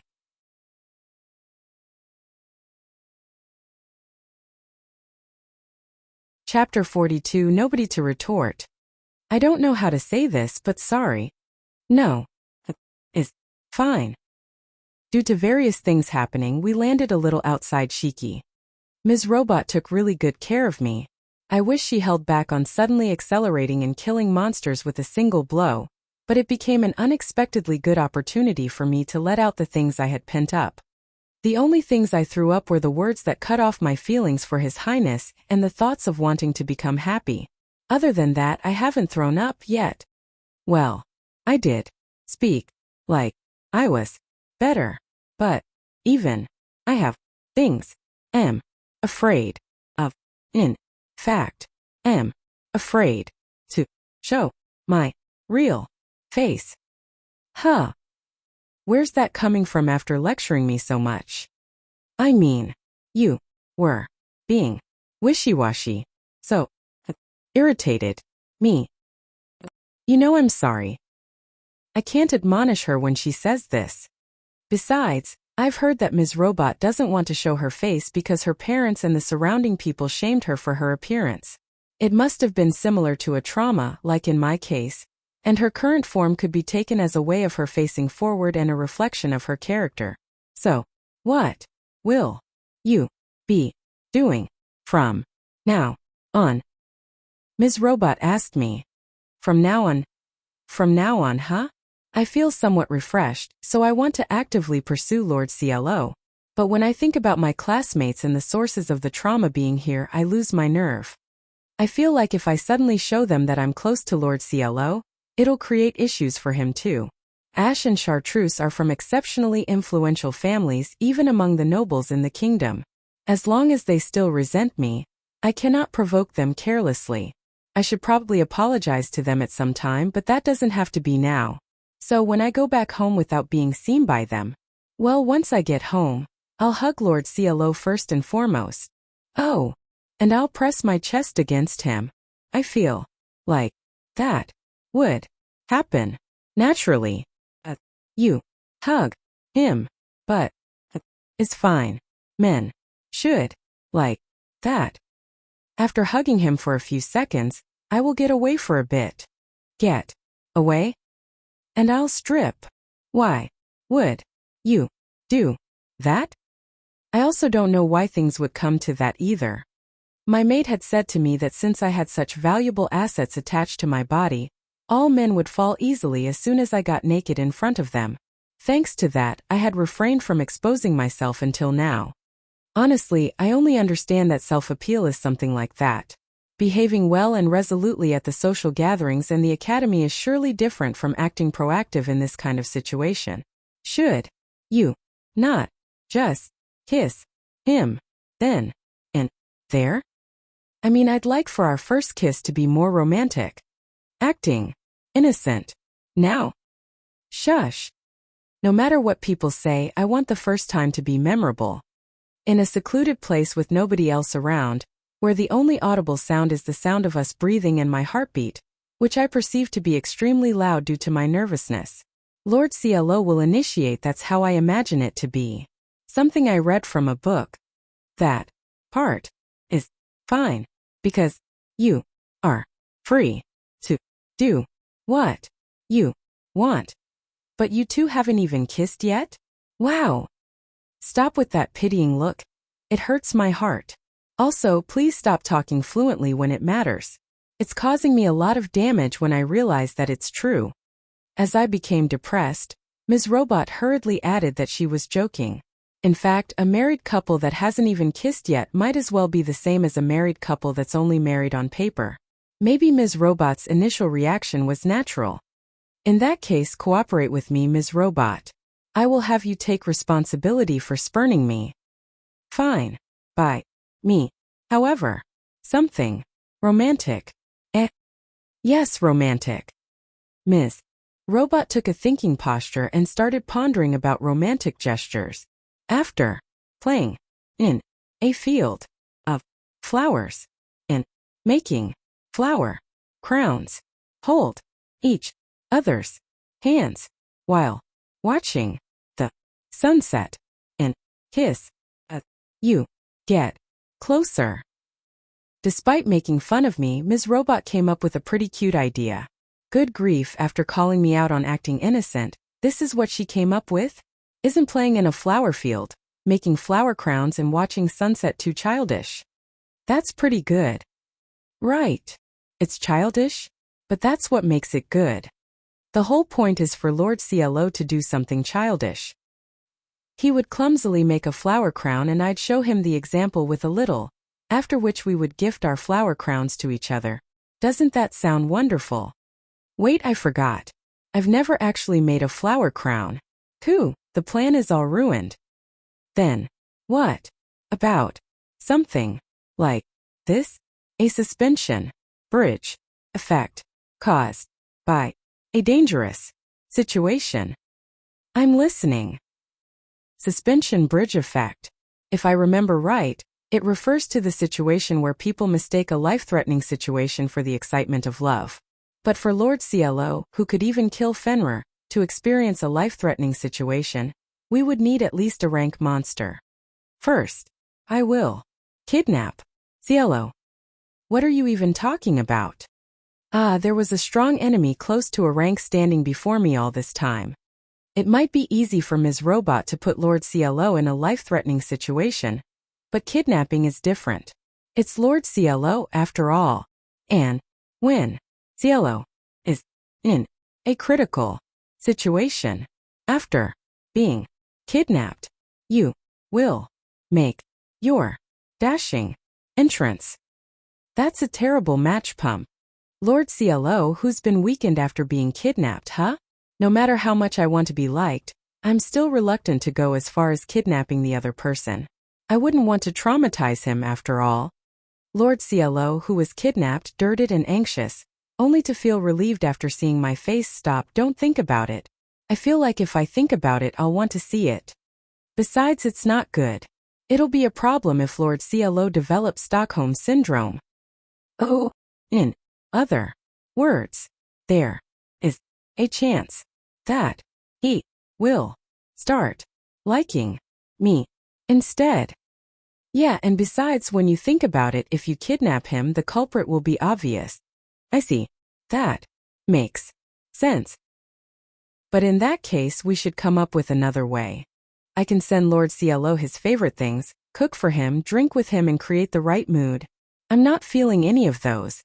Would you like me to light fireworks? I can do if I prepare them. Is it possible? Still fireworks, huh? I don't know why, but I can just see the future where I muster up all my courage only for my words to be drowned out by the sound of the fireworks. Certainly. Then go to the hot spring that appeared recently with just the two of you. We already did that. And you still did not kiss. Stop with the pity. I don't want to blame anybody, but we couldn't do it because Gray interrupted us. That's right, that must have been it. A place we both like, a good environment. Hug pajamas, stripping. Presents. Fireworks. Suspension bridge effect. Stockholm Syndrome. Creating a situation where we can both be proactive. If we extract good points from all those suggestions and put them together, we should be able to come up with a good idea. In other words, to summarize, I will make a flower crown for Lord CLO. Then I'll pretend to give it to him and hug him instead. Press your chest against him and take off his clothes.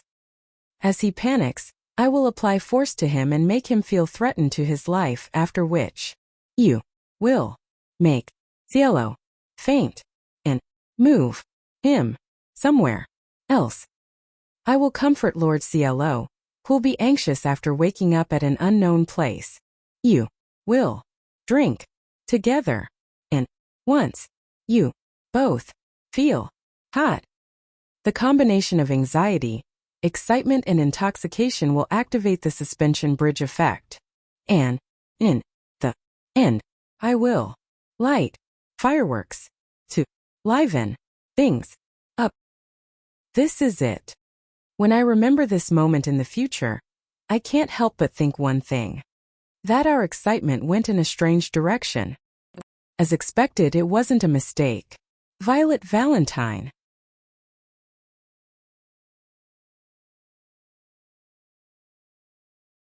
Chapter 43, Going Round in Circles. Lady Violet has been acting strange these past few days. I don't know how to put it, but she's behaving oddly. At first, I thought she was restless because of the Azalea Academy students, but that doesn't seem to be the case. Lord CLO, the weather is nice today too. Indeed, on rainy days like this, you start to want to read a different genre than usual. It's raining today. Pardon. Saying so, Lady Violet started to worry for some reason. Was it simply my imagination that she looked as if she was only thinking about today's weather being sunny? Strange. Where to, milady? If you are going out, I will prepare rain gear for you. It's okay, Gray. There's no need. Is that so?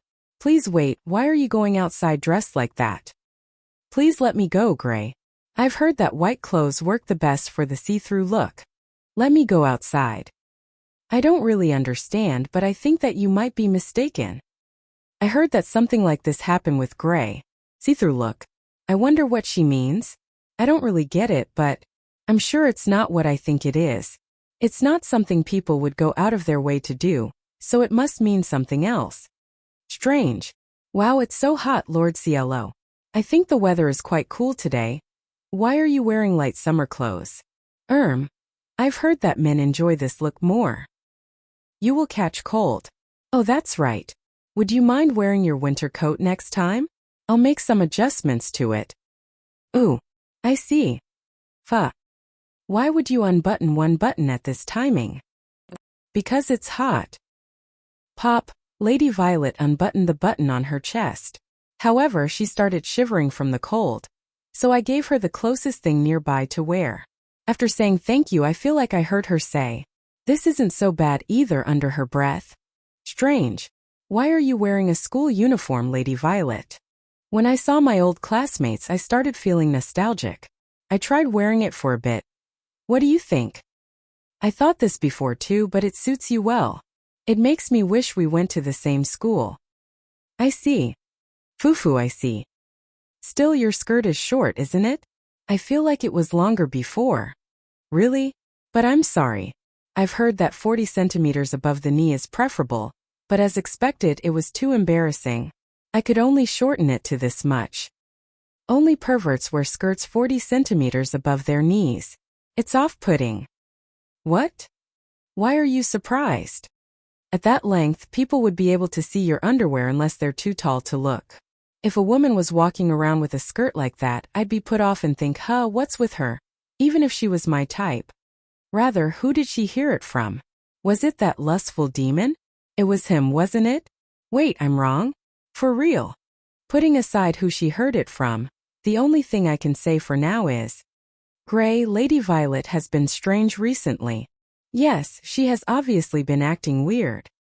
When I consulted with Gray when Lady Violet wasn't around, he also agreed with me that she was acting strange.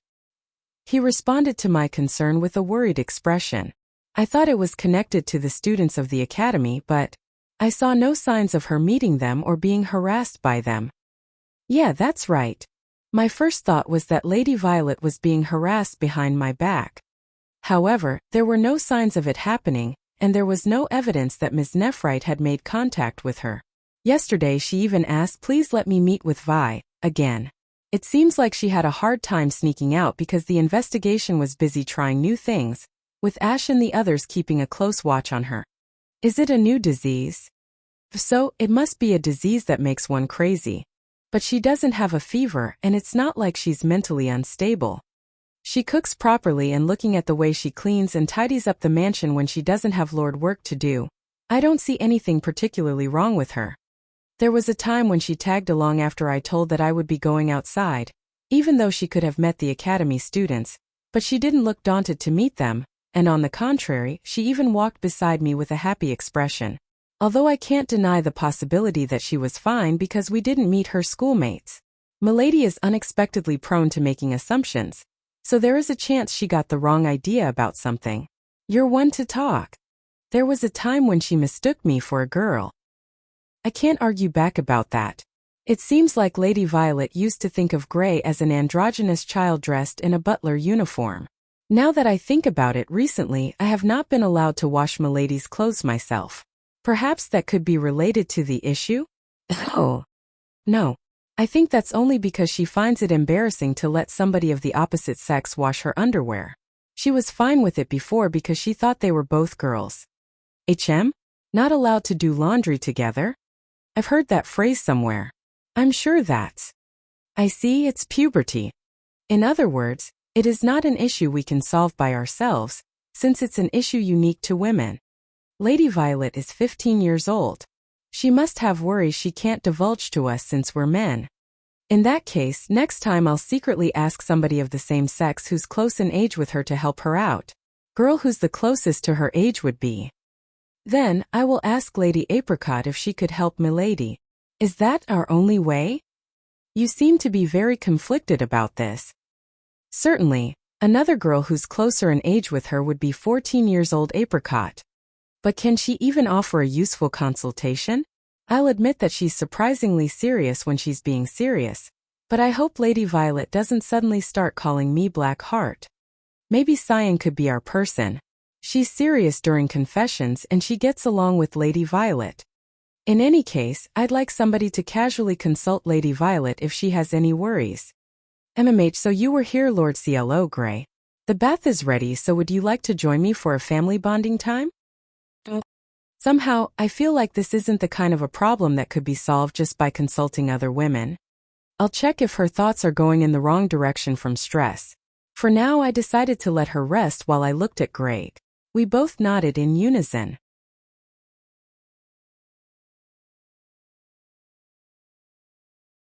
Chapter 44. Against one's nature to ignore a scream. Please get some rest. Gray and I carried Lady Violet to her room and encouraged her to lie down. I'm fine, Lord Cielo. I don't feel particularly unwell. Please do get some rest. Okay, I said firmly, after which Lady Violet sat on her bed, albeit reluctantly. It may have been better to have her change into her nightgown first, but there was something I needed to ask her before that. Lady Violet, if there's something you wish to discuss with us, we're all ears. This situation is what I wanted to talk about the most. After saying so, Lady Violet averted her gaze. Dang, so I can't get you to talk no matter what. I thought we had begun warming up to each other, but maybe I was mistaken. Still, we are family. As long as she's family, we can't shut our eyes to her weird behavior. There's a chance that her efforts to not make us worry about her health ended up backfiring, and that's troubling her. Ha!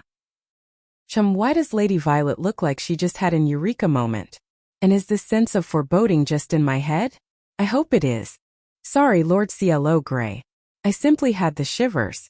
I was hoping to keep you from worrying, but it seems to have had the opposite effect. So she was feeling unwell. Anyway, I'll have her rest today. If necessary, I'll ask someone, maybe the priest, to handle things like reviewing the findings from tomorrow's investigation. First things first, she needs to change into her nightdress. Since we couldn't possibly stay for that, I suppose Gray and I will need to step outside momentarily. It's really cold. So she feels cold. Should I bring in the Firestone-powered portable heater, which is as efficient as the modern-day heater, to warm up the room? Okay. Now that that's settled, let me get it when I leave the room. Times like these call for someone to warm you up. Is it just me, or is she talking very differently from usual? Nah, it probably only sounds weird since she's sick. I really need to get her the heater. It'll do her good. Wait, someone? Not something, but someone? I'm not talking about a heater, but something to heat up the body from within. Heat up from within ginger tea? I see, it's not much use just warming up externally. Of course you need to start from the inside in order to improve your condition. I've heard that women are more susceptible to the cold than men, so it's probably good to put measures in place to avoid this from happening in the future. Please give me a moment. Let me go grab some ginger. That's not what I meant. I was about to exit the room, leaving Gray to hold down the fort, when a sudden tug on my sleeve stopped me in my tracks. That wasn't it? By the way, her grip was pretty strong. Enough to give me the illusion that nothing was wrong with her. But what could possibly elevate her body temperature and warm her up from within? To warm up. Oh yes, I heard body contact is very effective. Well, she's not wrong, but she's wrong in thinking that it's a truly effective solution. If I remember correctly, it's nothing more than an emergency measure to conserve body heat if people are stranded in snow. Later, I'd better press her to learn where or who she heard that from. There are many waiting for an opportunity to misuse a piece of information like that in a scheme to get Gray to comply. Gray, the idea itself isn't wrong, but in this situation. Exactly my point, Gray. Lady Violet. What is she proposing? So she's been acting weird these past few days because she's been ill? There's nothing else that could make her say things like this. Then take off your coat, Lord Cielo. In order to warm up Lady Violet, mother, hurry. Why wait? Let's help him out, Gray. Lady Violet. You're rather energetic for someone sick. Stop. Stop trying to strip me. No. Here we're presented with a totally incomprehensible situation where a mother and son are trying to strip their husband/father. You little. Stop clinging to my leg, Lady Violet. Gray, aren't you supposed to stop her if anything? You see, mother. Father feels embarrassed to be the only one with his clothes off. Oh, hear me out, Gray. We should start with taking off our coats. Noted. Stop. Weird. There's been a sudden spike in the number of people trying to strip these past few weeks. Are you trying to tell me that Miss Schwartz's predilection to lose her clothes is contagious? Damn it. I'm having a hard time fending both of them off. It was much easier to calm down Chartreuse and Ms. Nephrite the other day. But now the moment I drop my guard, they try to strip me, so I'm finding it really hard to fight them off. If someone completely unrelated were to happen upon this scene, I have no idea what kind of misunderstandings would ensue. In my effort to resist their advances, I flipped around, facing the door when I'm terribly sorry to intrude. I knocked on the door and waited a while. I was about to leave since no one answered, but I heard something like a scream, so I made eye contact with Ash, who looked very uneasy. Haha, wonder why he's here. Perhaps he's not here to pester Lady Violet, but because they've made progress with the investigation. If that's the case, then his timing is awful.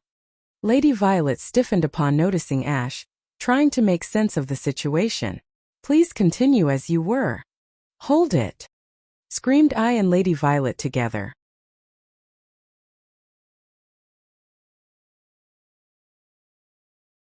Chapter 45, Cups are for guests.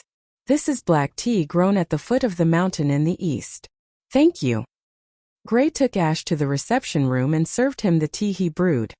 After taking a sip, Ash looked a little surprised, telling Gray that found the tea delicious. Hearing this, Gray bowed, moved behind the sofa where I was sitting and stood with a beautiful posture. Sir Ash, about what you saw a moment ago. No, I simply came here to report and am simply partaking in some tea first. That is all. Ash was smiling and acting as if the incident from earlier hadn't happened. I do appreciate his consideration, but I don't want him to have any weird misunderstanding. Though, as long as he's not breaching the subject, it would be better if I didn't say anything either. Besides, there are other things that I don't know what to do about compared to the prior incident. I did not expect for you to be present as well. You have been avoiding us all this time, so what has brought this change of heart, Lady Valentine, nay, Baroness Hartfield? Yes, Lady Violet came with us to the room where Ash is. The atmosphere is slightly awkward. At first I was planning to handle him together with Gray, but as per her request, we're here together. By the way, Lady Violet's chills seem to have been just her imagination. I intend to take precautions later, but for now I want to respect her will to face Ash. I want to, but... You're saying something strange, Austin. I have been put in charge of the actual work. Therefore, there is nothing strange in me listening to the reports about Shiki. Is that so? Certainly you have always excelled at both classroom learning and at actual combat. I am sure you would be very adept at paperwork too. However, you have to listen to the voices of the people too. Haha, you're making it sound like I don't listen to the requests of our citizens and can only do administrative work while locking myself in the mansion. What might you be talking about? I said no such thing. It was merely my advice as somebody who is involved with business to some extent. Really? That's how it sounded to me though. Was it my imagination? Ha ha. Yes, it must have been your imagination, ha ha ha. What should I do? This is scary. A few days ago she was saying that she'd be heartbroken if she met him, so I wonder why she can act so fearlessly today. It may be a welcome thing, but is it fever after all? It must be her fever. Also, can't those two do anything about their dry laughs? So, what kind of business has brought you here today? Was there any progress in the investigation? I coughed once to get Ash's attention on me. Even if there was progress with the investigation, at most they must have concluded that there were no abnormalities or it's just an update of the information about the monster's habitat range. I'd like to believe that's not the case, but I'm hoping he didn't come here under the pretext of making a report just to see Lady Violet and insult her. Yes, there have been reports of a strange sighting in the area recently. However, Ash's report concerned something I wasn't expecting. Really?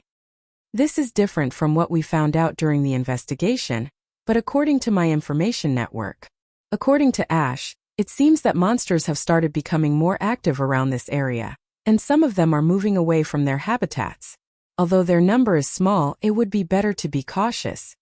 This information would normally be shared between the feudal lords, but since the information seems to be coming from the personal opinions of the Azalea Academy students who were investigating the area, as well as other travelers, the information seems to have went to Ash first, who has been spreading his personal informational network. Ms. Schwartz promised me to not touch anything in this area, so I don't think she has anything to do with this. Come to think of it, Ms. Robot also received an emergency call. Perhaps it was related to that matter. Emergency call to Robot. There was a report about that if I remember right. The report included that a wyvern was discovered at a distance where it could be seen with a naked eye. so some caution was required. I think Robot burnt that wyvern to a crisp with some amazing beam. Rip. Thank you for the information, Sir Ash. No, I am the one who has to thank you for helping us so much during this investigation period. This was an emergency investigation at the request of the Second Prince, but thanks to you, it will end without damaging the school's reputation. Rather than me helping them, I'm the one who's sorry for all the trouble those guys caused besides. Oh. Lord CLO? Oops, that's not good. Let's not think about strange things right now. Anyway, tomorrow is the last day of the Azalea Academy student investigation, and they will be heading home the day after tomorrow. The closer you get to the end of this type of work, the more you become distracted and accidents are more likely to occur. I'll also try to not relax prematurely. Lord CLO. Huh. I shook off my thoughts to not get distracted and opened my eyes to see Lady Violet looking at me with a concerned look on her face. What? Isn't she too close? Are you okay? If you're feeling unwell, Gray and I will handle the rest. I'm fine. I was just a little worried about Sir Ash's report. Really? Don't push yourself too hard. It'll be no good if you collapse from worrying about the people. Considering what happened earlier, she's one to talk. But looks like I made her worry. I'll refrain from thinking about unnecessary things. You've changed your mind quite quickly. Thinking of something while looking at us, Ash spoke up. His tone was calm, but there was a hint of irritation and dismay in his gaze. You two seem to get along very well. You were so devoted to His Highness, but now that you've merely been accepted on the surface, you've become quite relaxed. I'm sure this place must be quite comfortable for you compared to the school we are at. That's a lot of sarcasm I'm detecting. Wasn't he a soft-spoken character who did the dirty work behind the scenes and took care of the sparks that befell His Highness and the heroine? Was what Lady Violet did in the past so unforgivable for him? Maybe this is the reason why he came alone. It's a personal choice to forgive others or not, and I have no intention of forcing the victim to forgive the perpetrator. But just like how he feels displeased about past actions of another person, I don't think he can complain if we act dissatisfied with his actions either. I grabbed a cup of tea in order to make a counterargument after calming down. Indeed, after all, I am Lord Silo's wife and I love him. It's not surprising that you would think we get along. Ga IIT's hot. Lord CLO. Hearing Lady Violet's words, which she declared while leisurely drinking tea, I gripped my teacup too strongly and broke it, resulting in the tea inside scalding me and the fragments of the cup piercing my hand. Fortunately, it didn't actually cut me, but it was still hot and painful. But what's with her so suddenly? Are you all right, Lord CLO? Did you get burnt or injured? We must call Ivory right this moment to perform first aid. I'm fine, Lady Violet. It's not that painful or hot, I simply exclaimed because the stimulus was too sudden. Lady Violet looked worried about whether I was lying. After she looked at my hand and confirmed that there were no injuries, she cooled it down slightly with the use of low-tier water magic and felt relieved after seeing that I was fine. What's this? It's so abrupt that I can't understand what's happening. Still, it would be better to treat it. Let's apply antibacterial ointment for the skin. Sorry, Austin, forgive my rude behavior, but I want to treat my husband. Are you fine with ending today's conversation here? Yes, I don't mind. Lady Violet told Gray to send Ash off and took me with her. It seemed like she wasn't leaving the room to chase off Ash, but rather she was genuinely worried about me. I'm happy but also embarrassed. To think that you could make that kind of expression. I feel like Ash muttered something before he left, but I couldn't quite catch it.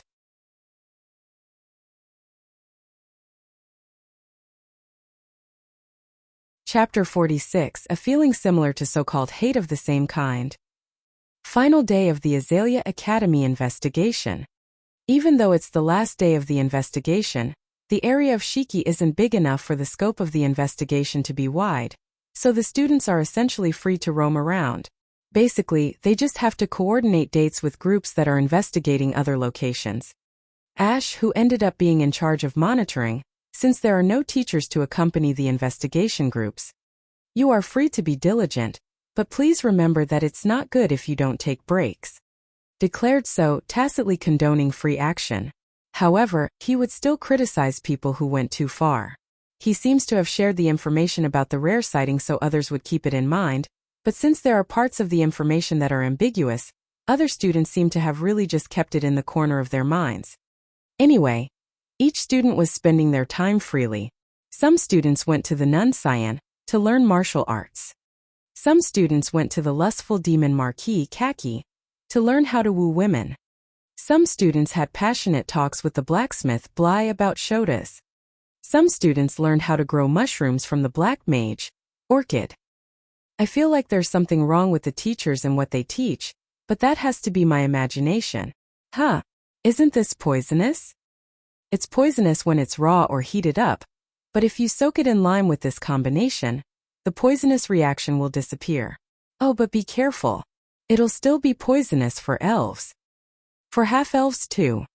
If they're mixed with other blood, there won't be any problems. They'll probably feel a little sick though. Huh, I see. And Ms. Nephrite was being taught about plants by the perverted poison enthusiast, Emerald. Although she's a pervert who ingests poison herself, her knowledge of poisonous and edible plants is first-rate. As someone who uses alchemy magic, Ms. Nephrite must have a lot to learn from Emerald.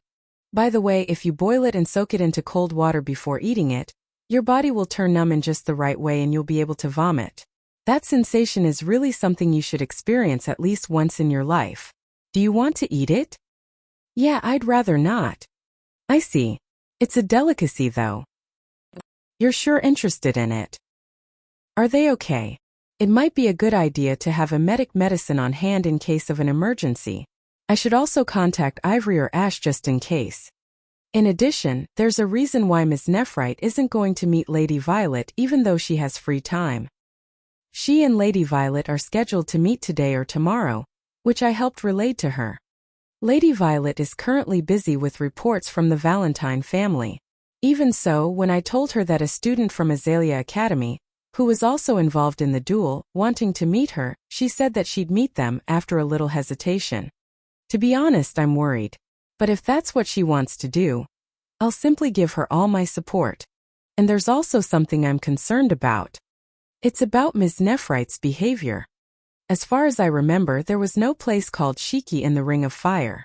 Still, the idea that one of the Lady Violet's endings in the game, being expelled from school after the duel, married off to an ugly man in the countryside and being treated in all sorts of perverted ways involves this place, isn't entirely impossible either. But if possible, I don't want to think of myself as an ugly man and I want to believe that I haven't treated her in a perverse way. In any case, there is no event of the heroine receiving training in the name of an investigation during this period in the game.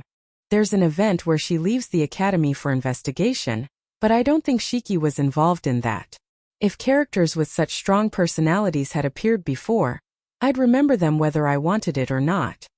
And although she seems close with Ash and Chartreuse, who are the love interests in the game, it doesn't feel like they're going out. In the game, the heroine would join the investigation group of the love interest she was getting along with depending on the route, and it would be followed by an accident that would help them get closer. However, if it's a true ending or a route where she solves all problems using only her own body, commonly known as the Iron Woman route, it's a different story. Well, if I've simply been given life in a world that's similar to the Otome game that my sister played in my previous life, then all this probably wouldn't apply. In front of me is a living, breathing being.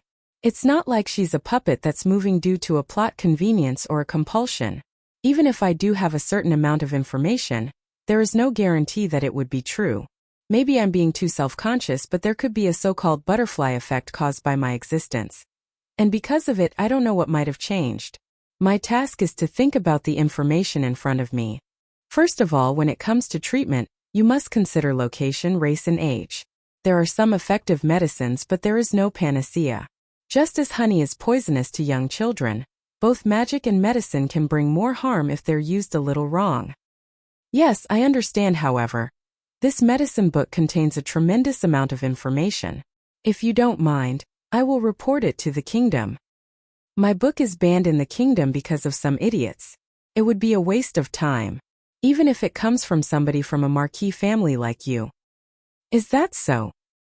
Ash was learning treatment from the perverted Dr. Ivory.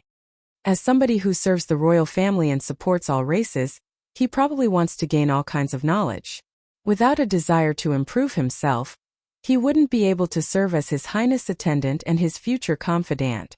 By the way, I can even fix arms that have been blown off. It'll probably feel strange for a few days though. Come on, do you want to experience it yourself? I do not. Tis. You really clicked your tongue at me like that. Will those two be okay? Ivory will click his tongue at anybody, unless the other person is royalty, so watching them is making me nervous. That's how badly he was treated by the kingdom, so it can't be helped.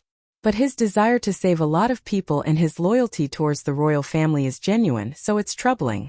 That's why he wants to return to the kingdom and heal injuries. Good grief, you just say the most non-committal things, don't you? What do you mean, Silver Riser? Silver what? Anyway, words alone have no meaning. They gain meaning only after they've been put into action. Cease with trying to keep appearances and work hard to learn how to put them in action. What are you talking about? My magic and combat abilities will never lose to your sword. Well, anyone can preach with just words. What did you say? Come on, there is nothing to be ashamed of.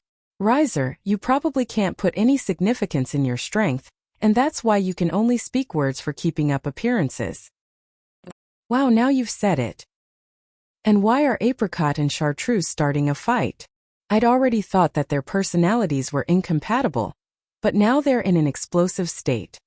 Perhaps knowing his strength, the Azalea Academy students are looking at him from afar, with nobody trying to get close, and Ash and Ms. Nephrite, who might be able to stop him, are somewhere else.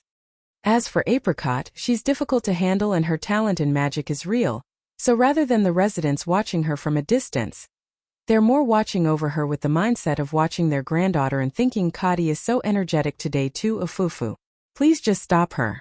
I beg you. Sir Chartreuse, Apricot, please stop fighting. So I had no choice but to step in and stop them. But these guys are still glaring at each other even with me in between them.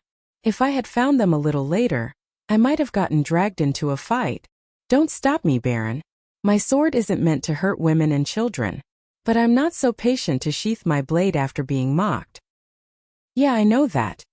You're just a muscle brain wearing the mask of calmness. Don't stop me, Mr. Cielo. I'm not mature enough to stay calm after having my abilities belittled. Yeah, I know that too. Your stance is to never run from a fight. If you start fighting at a place like this, I will have to report to the Azalea Academy. It will be fine as long as you stay silent, Baron. That's it. That's right. Hey, you two, don't joke around. Make up your mind if you get along or not.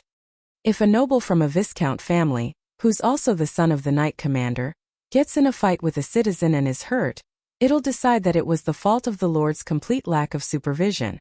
I don't want you two to get hurt. Humph, there is no way this guy could ever injure me. What did you say? They talked at the same time and glared at each other. You guys really do get along. What should I do? If I try to call the father who could stop them, they might pick a fight with me, and if I call Cyan, she might instigate things more. It's troublesome, so I'll just let them fight it out. They won't tell others no matter which one of them loses, so I'll use the favor Chartreuse owes me for getting him a weapon to put pressure on other students. Yeah, that's what I'll do. Well then, if I judge it to be dangerous, I will stop you. For safety reasons, we will be using mock weapons. You can use magic until the protection charm that can withstand a certain level of damage is destroyed. The venue will be the plaza. Is that fine? Humph, I have no complaints. Stop imitating me. You guys do get along after all. Author's note. Iron Woman route. It's a playful route that can only be played after unlocking the true ending, where main character becomes so strong that she's unrivaled and solves all problems by herself. She can kill dragons and evil gods with a single blow. She also mass-produces Philosopher's Stone. She can probably easily destroy a country. Although all problems are resolved in this route, it seems that Villainous Violet leaves in the middle of this route as well.